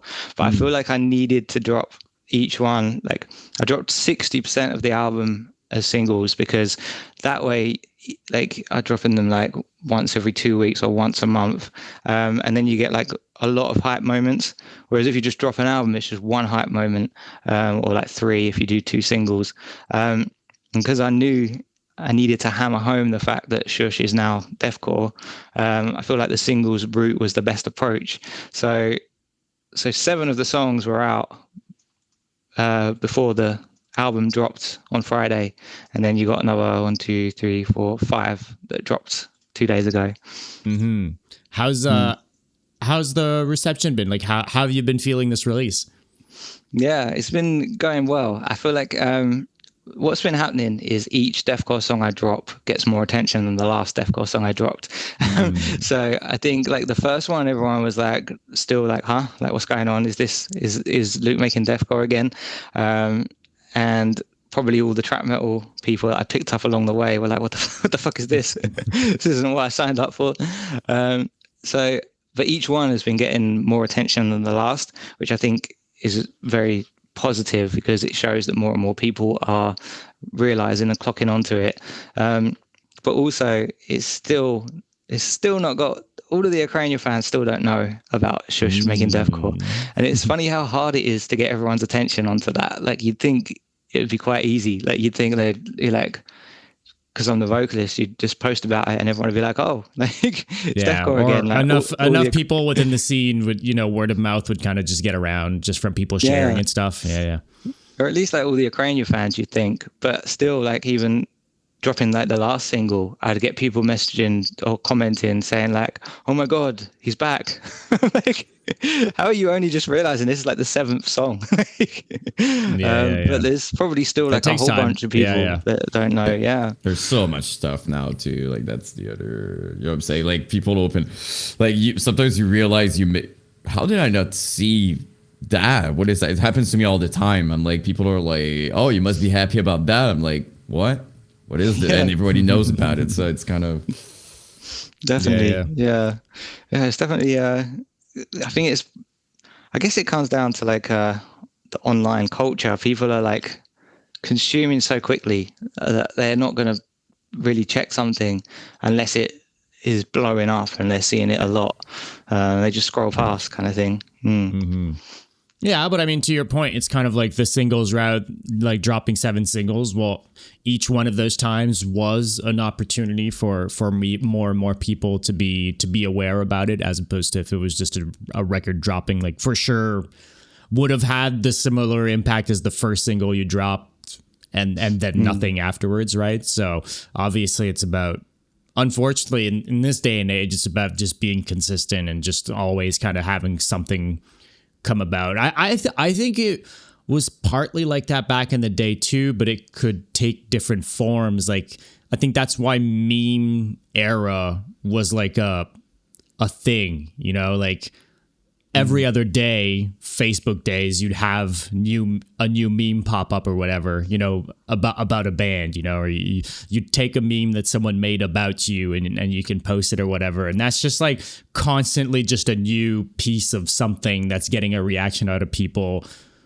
more opportunity to be put in front of people's minds, to be like front of mind as well. You need to be reminded about the band. Hey, maybe that's funny, haha, but okay, that reminded me, hey, I want to go listen to this album I really like, type of thing. Because I do think people also move on quick from music. That's like another thing.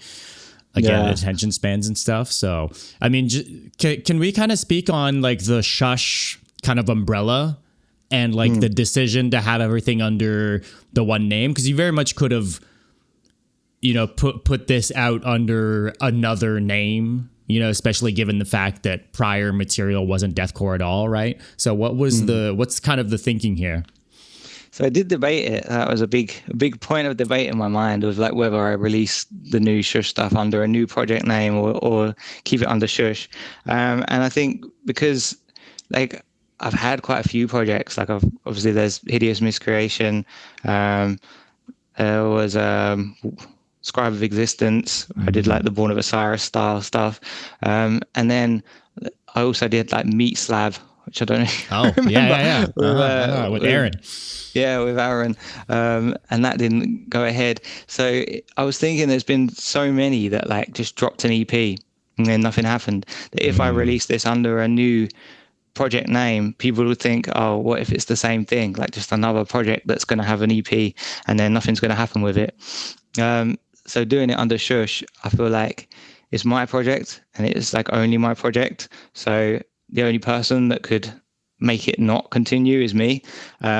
So this kind of is just my way of ensuring that I can continue dropping music and continue dropping music at my pace as well, and not have it dry up like other projects have done. And then people are just like, why are they not releasing, or when are they going to release again?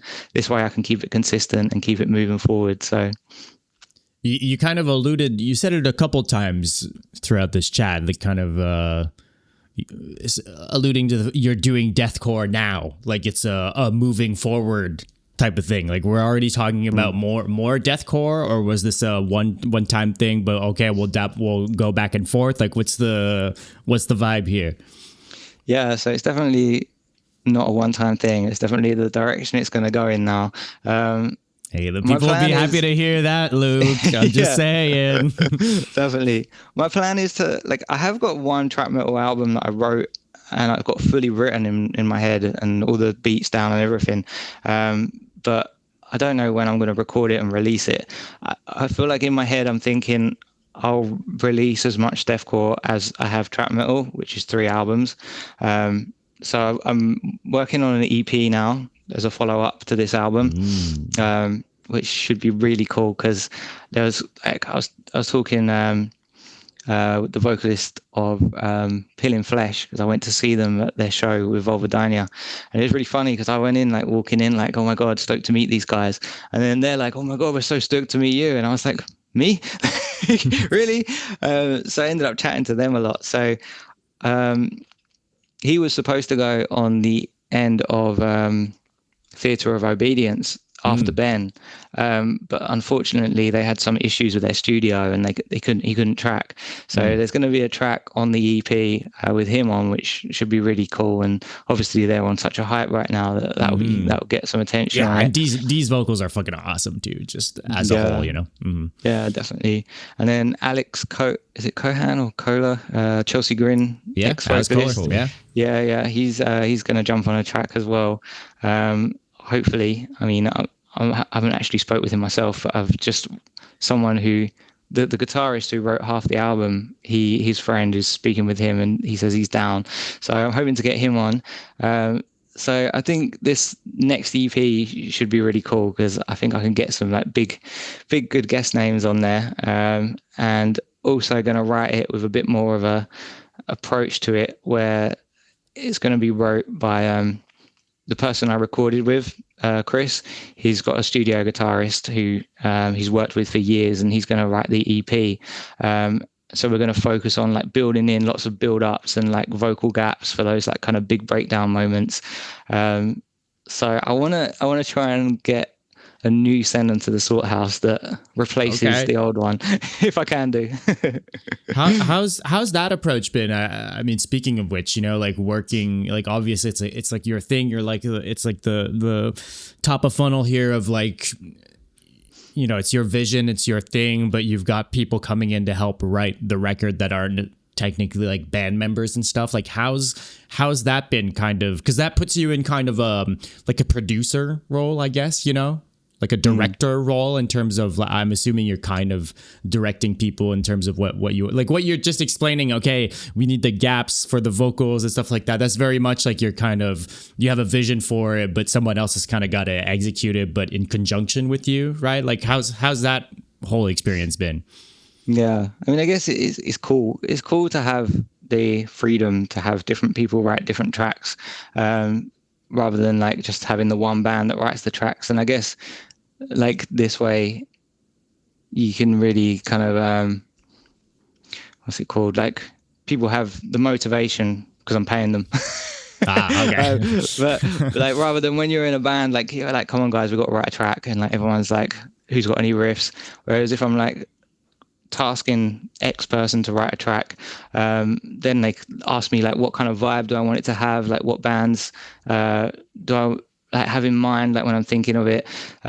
So I can kind of shape it a lot more, rather than the band just being like, here's the track we wrote, put your vocals to it kind of thing. But even saying this, like the band that's in the music videos for the Shush videos, that is mostly like Acrania, pretty much, just minus Jack.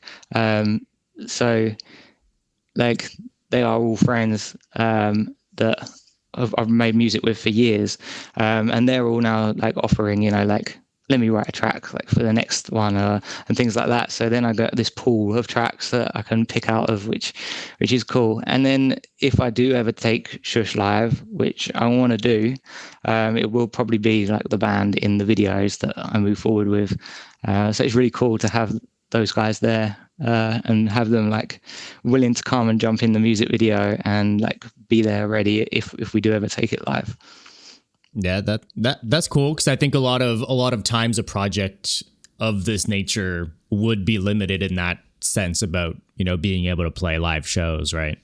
Yeah, definitely. Yeah.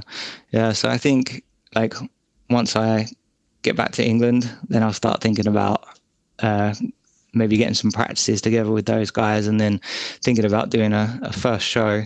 Maybe it will be an album release show for like the second album, because I'm hoping to write this EP while I'm here, record that when I'm here, get that released, and then work on the second album, so that when I get back to England, I can just get recording that, and then hopefully then do a big album release show, and hopefully it will be like the first time I've played live in a long time, so it will get all the old Acrania fans down and hopefully pack it out.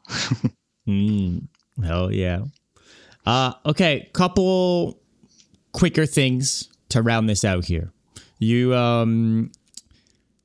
mentioned when we were talking in DMs here, you said you had a funny story about meeting Johnny Davey. Yeah. And Mitch, to be fair. Okay. Let's do both. So I don't know if you can see it on the camera here, but I've got a massive scar on my eye here. Okay. So I went to see Job for a Cowboy, and it was when they were like supported by Eternal Lord. And I used to love Eternal Lord. I loved The Hunt for Ida Wave as well before Eternal Lord. I went to their last show. But then I went on to Eternal Lord. So I think they had the Hunt for Ida Wave vocalist for a little bit, and they were playing that Upon the Icy Waves, and I was like, I hold my beer. I got to go in the pit for this. So I ran in the pit. I full on started getting down, and it was in London. So there was some kid there that was like obviously not a metal fan. He was like had his hood up, like full on not a metal fan, and he was just there because he'd heard that at metal shows people punch people, and so he was there to punch people basically. Nah. So he literally so he grabbed the back of my head and just smacked me in the face, and he was wearing like all rings, and then I remember like I felt all this like wet on my face, and I was like, what's going on? And I looked, and my hands were like covered in blood. I was like looked across at this girl, and she just like looked at me and then just started screaming, and I was like, okay, this can't be good. Nope. And then I look at the floor. I ain't that ugly. Come on, guys. Yeah. So there's like blood going everywhere because I'd had like quite a few beers, so like it thins your blood. So like the blood was like pouring out. The security guard come, they like grabbed me, like ended up like taking me out on a stretcher and everything. Like I was like full on bleeding everywhere. went out to the ambulance and got glued up like with stitches as well. But they were only temporary stitches, and they were like, right, you need to go to the hospital to get proper stitches. They were like, right, can we take you? I was like, hell no, you can't take me. Like, job for a cowboy. They're American. Like they're not going to be here for I don't know how long. I'm not going to miss their show. I'm going back in the show. And the paramedic was like, no, like I wouldn't advise this. Like you lost a lot of blood. And I was like, well, I'm going back in the show. Like I've got to do it. Went back in the show, and then the security guard was like, what the hell are you doing back in here? Like you can't like just be out in the pit. Like you've just been bleeding everywhere. Go backstage. And I was like, really? So I went backstage, and I'm covered in like dry blood and everything. And then I just like bump into Johnny Davey. Just like bump into him, and he's like, dude, you're like, what the fuck happened to you? Like covered in blood. Like I was like, oh, I got punched. Like I can't believe I'm meeting you. Like I was super young at the time, so it was like crazy experience. And then I got to like literally stand like backstage next to where they were playing while they played. So that was kind of cool because I met him before the show. So I was like, have a good show. Like he goes on, and then I was just right there watching. So that was cool. Oh my God. Like imagine the kid, like all that because a random person decided to punch you, and then it's like reverse karma, you know? It's like, all right, like you've had enough bullshit to deal with tonight. Now you get to live nice things for the rest of the night. Yeah, worked out well in the end. And I don't know if you remember that as a small detail, but like, do you remember because obviously like you're bleeding, you don't really look, but when these things would happen, from my experience, everybody in the pit would jump on the guy. Like, do you remember if people reacted like that, or was that because from the way you're explaining it, you got ejected from the show and not this dude. I think the problem was he'd already kind of mingled off into the crowd by the time the blood started squirting everywhere. so like by the time I was bleeding everywhere, he was already gone. So I don't think anything happened to him, but then I'm not sure because I was like straight out to the ambulance. Yeah. Something was happening at the same time. You got a good reason not to see that. No, I was asking because I saw, unfortunately, these things happen like a few times. Like you would see somebody who's just straight up drunk and quite tall and strong, so they would go in the pit and just start punching people randomly and even like close to the pit. And usually what I saw happening, and I'm guilty of, was like everybody would jump at the same time. So you can be as strong as you want, but if you've got like 20 people kicking and punching, you're gonna go down. Because it's gnarly, you know, like with the rings and everything, like just punching someone, like you know what I'm saying? Like I understand you're at a metal show, but like I feel like some people don't understand. Like it doesn't mean that you just go there and you hurt people. That's not the point. You know, there should be a sign or something. You know? Some of the shows that we played, like when we were doing like the beatdown tours, it was like just full on like crowd killing shows. Like there was one called Don Fest, which got banned, I think, in the end. And it was like renowned for just like everyone punching everyone. And we were like, again, like as I was saying earlier, we were like the one deathcore band on this bill of like beatdown bands. And then I remember we got to the show, and then one of the bands started playing, and I was just standing like in the pit, and the promoter was like, "Oh yeah, I wouldn't stand there if I were you." And I was like, "Yeah, I'll be fine. Like, don't worry about it. Like, I'll be all good." And then everyone just ran in, started punching everyone. I was like, "Oh my god, like, gotta get out of here." I just want to point out that job for a cowboy show. This was like pre-Genesis. This is all like this was Doom EP era. Yeah, it was Doom EP times. Yeah, crazy. Even Suicide Silence, like there's that clip of them playing that's gone quite viral, and it's always goes around. And I was at that show. It was the one at the Underworld in London, and like.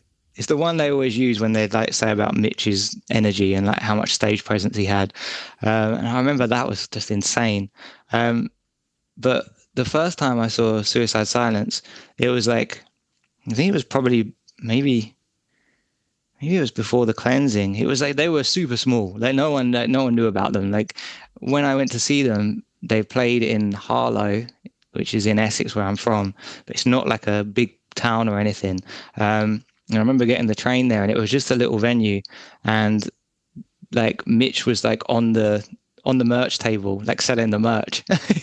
And I was just thinking, like, I wish camera phones existed then, because like I definitely would have got a photo with Mitch. But like I just remember like buying a t-shirt, like shaking his hand and like chatting to him. But obviously at the time, like, didn't have any idea how big like Suicide Silence would go on to get, and then how like immortalized Mitch would be as a vocalist. So at the time I was thinking, oh, this is cool, I'm just meeting the vocalist. But to just see Mitch like selling t-shirts based on how big they got was a funny one.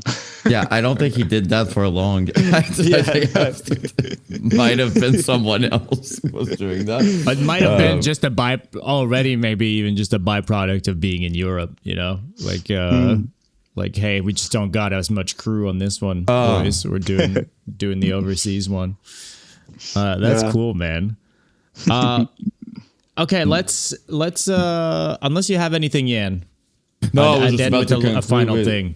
I was just about to say, like, based on what you just said, because you say it's pre-cleansing, because anybody who watched my content, like, if there's one topic that I've beaten to death is the story of Suicide Silence and Mitch Lucker. I'm guessing it would be when they toured on their EP, their 2005 EP, because that's kind of impressive. But they went to Europe all by themselves, like no deals, nothing. They just did it. So you saying that he was doing the merch, I'm like, well, yeah, like there was no crew. It was like basically them touring on an EP. If it's pre-cleansing, that would be my guess. But I'm just to add to what you said, I think it's a testament to how much they believed in what they were doing. You know, like going across the ocean with an EP, right? So. Yeah, I remember I ended up getting stranded at the show as well afterwards because I got too drunk and missed the last train. But I wish I remembered more about the show, just because like at the time I didn't know like what they were going to go on to be. But then when I saw them in London, that was post the cleansing, so then it was like they were proper blowing up then. He wasn't at the merch table, was he? No, not then. He's not selling a shirt anymore. But while we're on meeting people, I also met Oli Sykes, and it was in the crowd in the mosh pit at All Shall Perish's show, and it was their first show when they got the new vocalist after their original vocalist that they had on that first album. Yeah. Well, so Eddie after Chris. Yeah. So I got a photo with Eddie that night and a photo with Oli Sykes. And it's just so weird to look back on that night and think like them two in the same show. And then I see like Oli Sykes talking about how they wanted that record to sound like All Shall Perish, and then I'm like making him like, oh, that's why he was at that show. Like, yeah, he was like genuinely just a fan of All Shall Perish, like for real. Crazy, yeah. And just to see, like, just to meet Oli Sykes in the crowd, and obviously like lots of people were asking him for photos and stuff because they were blowing up then. But like nothing compared to what Bring Me became. He can't do that now. Let's be real. I don't think he can. No. Definitely not. It's like posted to some Facebook group, and all of a sudden there's 500 people outside the venue wanting to meet the guy. Guaranteed, you know. Definitely. Okay, look. Final topic before just a quick social media clip thing. Okay, so. We cannot be talking to Luke Griffin and not talk about weed for at least a second.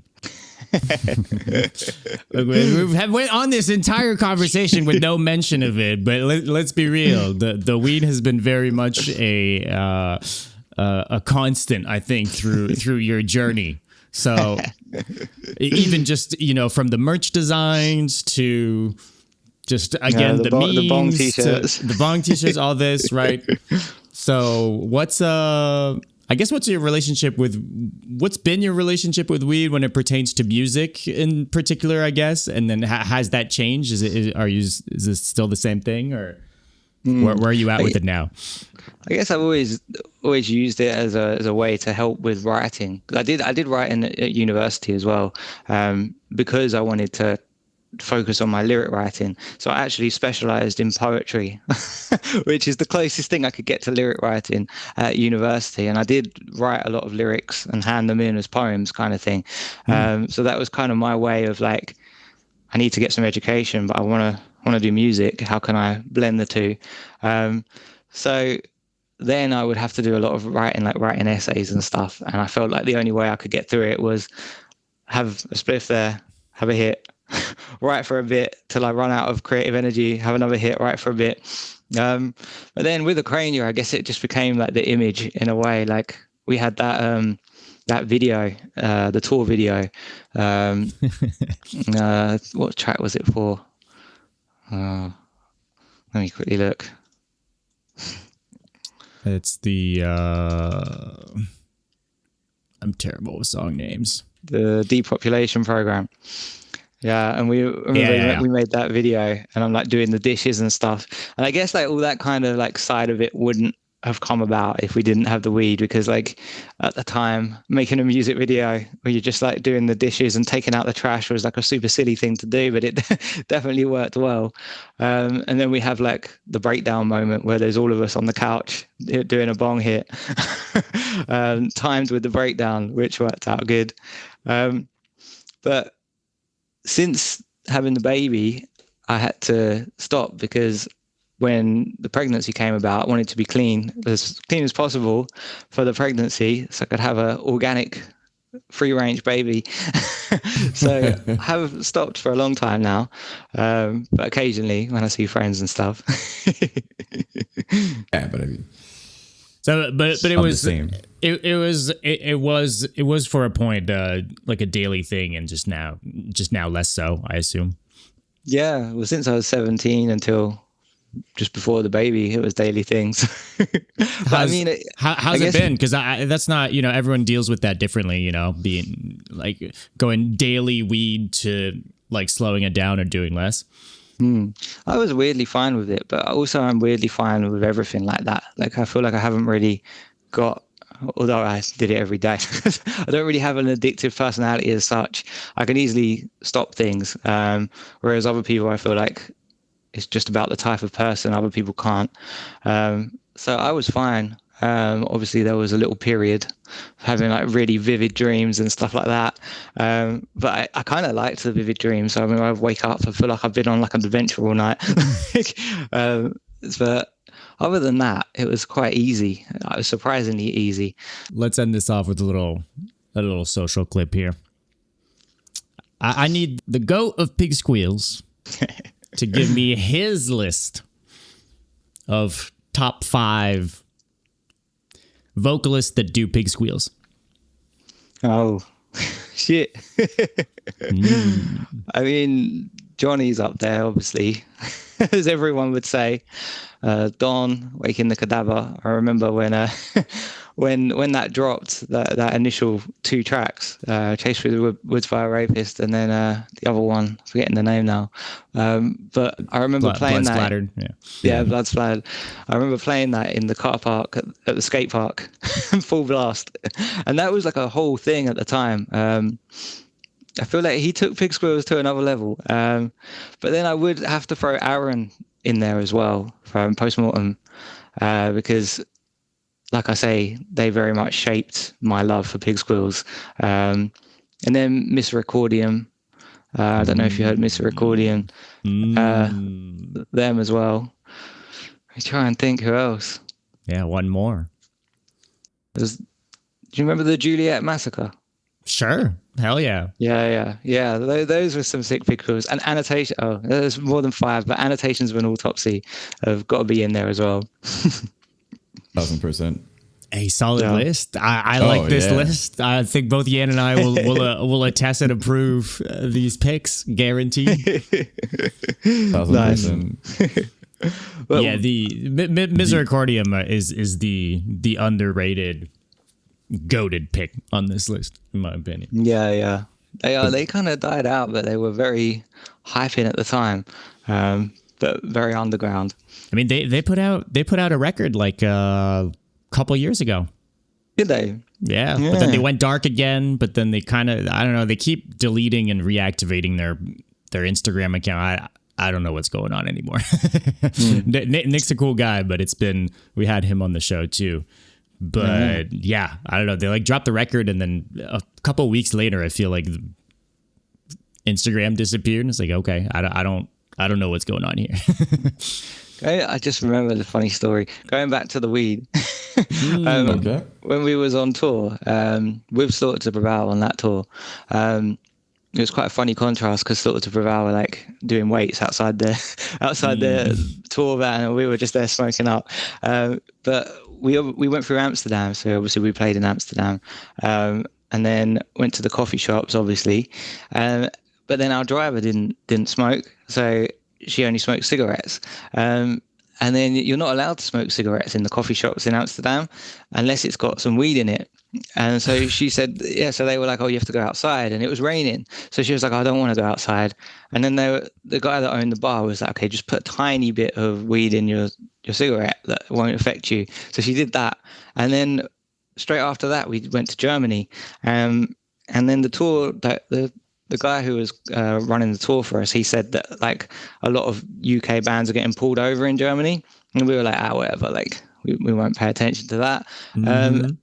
And then we slept at a gas station because we couldn't find a hotel, so we pulled up at the back of the gas station, slept there. I probably needed to go take a shit. And we were just all like passing out. Everyone was like, Luke, just leave it. So I was like, all right, I'll just leave it, just sleep.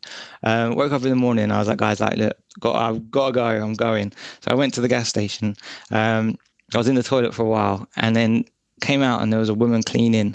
And she came in the toilet, and the toilet got blocked, right? So I couldn't flush it. And she come in, and she was like, "You loco?" She was like, "You're doing drugs in the toilet." And then she was like shouting at me, saying I was crazy, like calling me loco. And then she puts her hand, like, because I put loads of toilet paper on top, and she put her hand like through the toilet paper, like into my shit. I was like, what are you doing? I was like, you're calling me loco, and you're like, and like accusing me of doing drugs. I was like, who goes in the toilet, does drugs, and takes shit at the same time? Like that's it's not something people do. Anyway, left, went back to the car. And then when we went to leave, we were getting gas, and the police pulled in. And we were like, as if. And they pulled us over and strip searched each of us, took us in the toilet and strip searched us. I remember like just being in like a public toilet at a gas station with like a German police officer. The same toilet where your shit was still in? Yeah, it was a different one around the back, but it felt scary. And I remember he got me to strip down to my boxers, and then he just like pulled my boxers and like looked inside, and then was like, "Get dressed." I was like, whoa, that's insane. So then we got banned from driving because they found it in her system, even though she didn't even smoke. She just had to smoke in the cafe. So they told us we can't drive the car, so that they towed us to the nearest hotel. And then we were like, right, we can't play the show now. Like the next show's screwed. We need to ring the guy who's organising the tour and tell him. And we were like, what do we do? Like, we can't play the show tonight. Let's just get drunk. So we all got like stupidly drunk. And then the tour driver rings us, and he's like, oh, I've got you another driver. Like, you're playing the show. And we were all like, shit, wasted, like had to like go and play the show. So we had to explain that we couldn't play the show, which was like hard enough to do. Then we got picked up in the morning. We was all hungover as hell. And like, I remember Alex just like looking at me like, what have you done? So we had to get another driver because obviously the first driver had been banned, and we had to get another car. So then we got a second car, but we couldn't all fit in the car. So we went on to play the last show in Poland, but because we couldn't all fit in the car, and we now had two drivers, so there was like an extra space. Person. Yeah. So one person had to get in the boot, and that was the only way we could get back from Poland.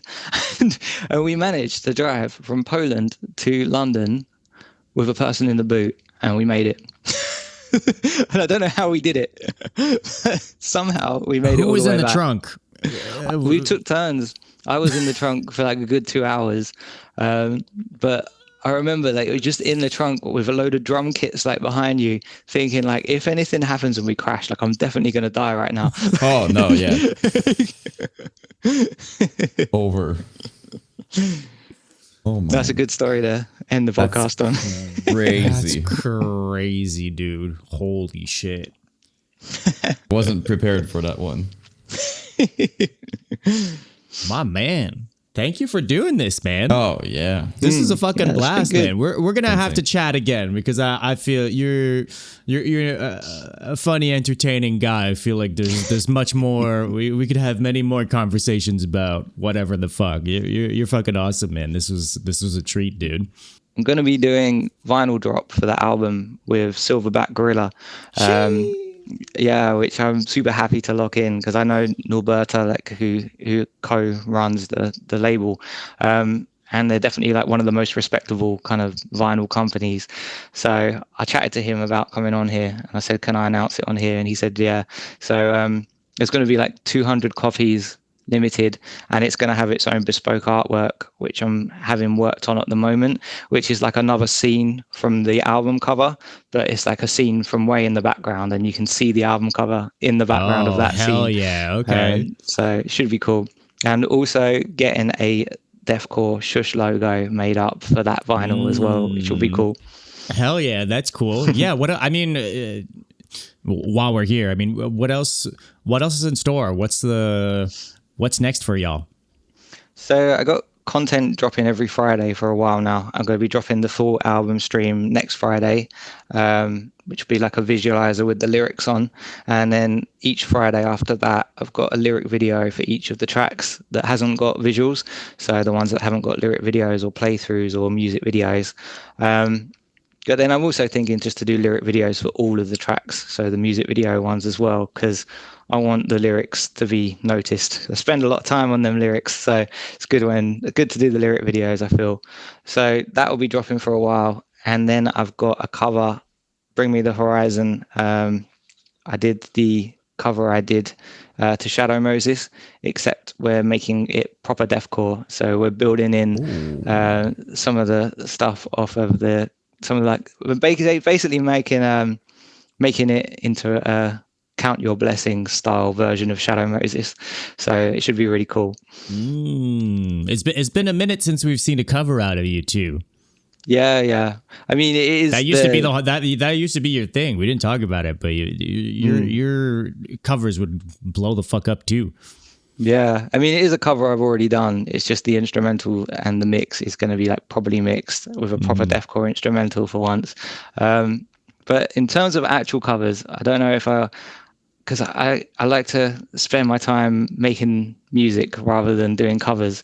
I feel like covers are really good to get attention because if you cover a big band, it gets lots of attention. But it takes away time from focusing on your own music. So, but maybe I will go back to doing covers at some point. I mean, for what it's worth too, that used to be a meta, that used to be a hack for growth and stuff. I don't know if it's as much of, you see people still doing it, but I don't know if it's as much of a hack as back in the day now that, everyone and their brother is doing vocal covers online now too, right? It's a different landscape for sure. Yeah. And then one other thing I'm thinking about doing to celebrate the release of the album is I've got some of the super limited Wax Mage copies of Acrania vinyl, beginning of the end. And I'm thinking to do a competition based around the album. Like whoever buys a copy of the album in the next 2 weeks gets entered into a prize draw and then give away one of those. So, or when the Shush vinyls drop, I'll do it then. So that should be cool. Yeah, that's dope. Fuck yeah, dude. Anything else before we wrap this up? No, just that I'm going to get working on that next EP and the next album. I'm super excited about those because I feel like now I've got back in deathcore mode. It took me a while to get back in the mode, but now I'm back in the mode, and I feel like it's going to make these next releases super hype. So there we go. Yeah, gotta capitalize on the motivation right now, on the hype around it. Definitely. Yeah. Got to keep it going. So I'm going to start writing that EP ASAP. There we go. Hell yeah, man. If you made it to the end of this episode, thank you for watching. And hey, while you're here, hit that subscribe or follow button and a review. If you're watching or listening on a podcast platform, it would mean the world and it helps out more than you know. A big thank you as well to all of our supporters over on Patreon and on Twitch. New episodes every week, links to our Patreon, Discord, and socials in the description. We'll see you soon. We're out.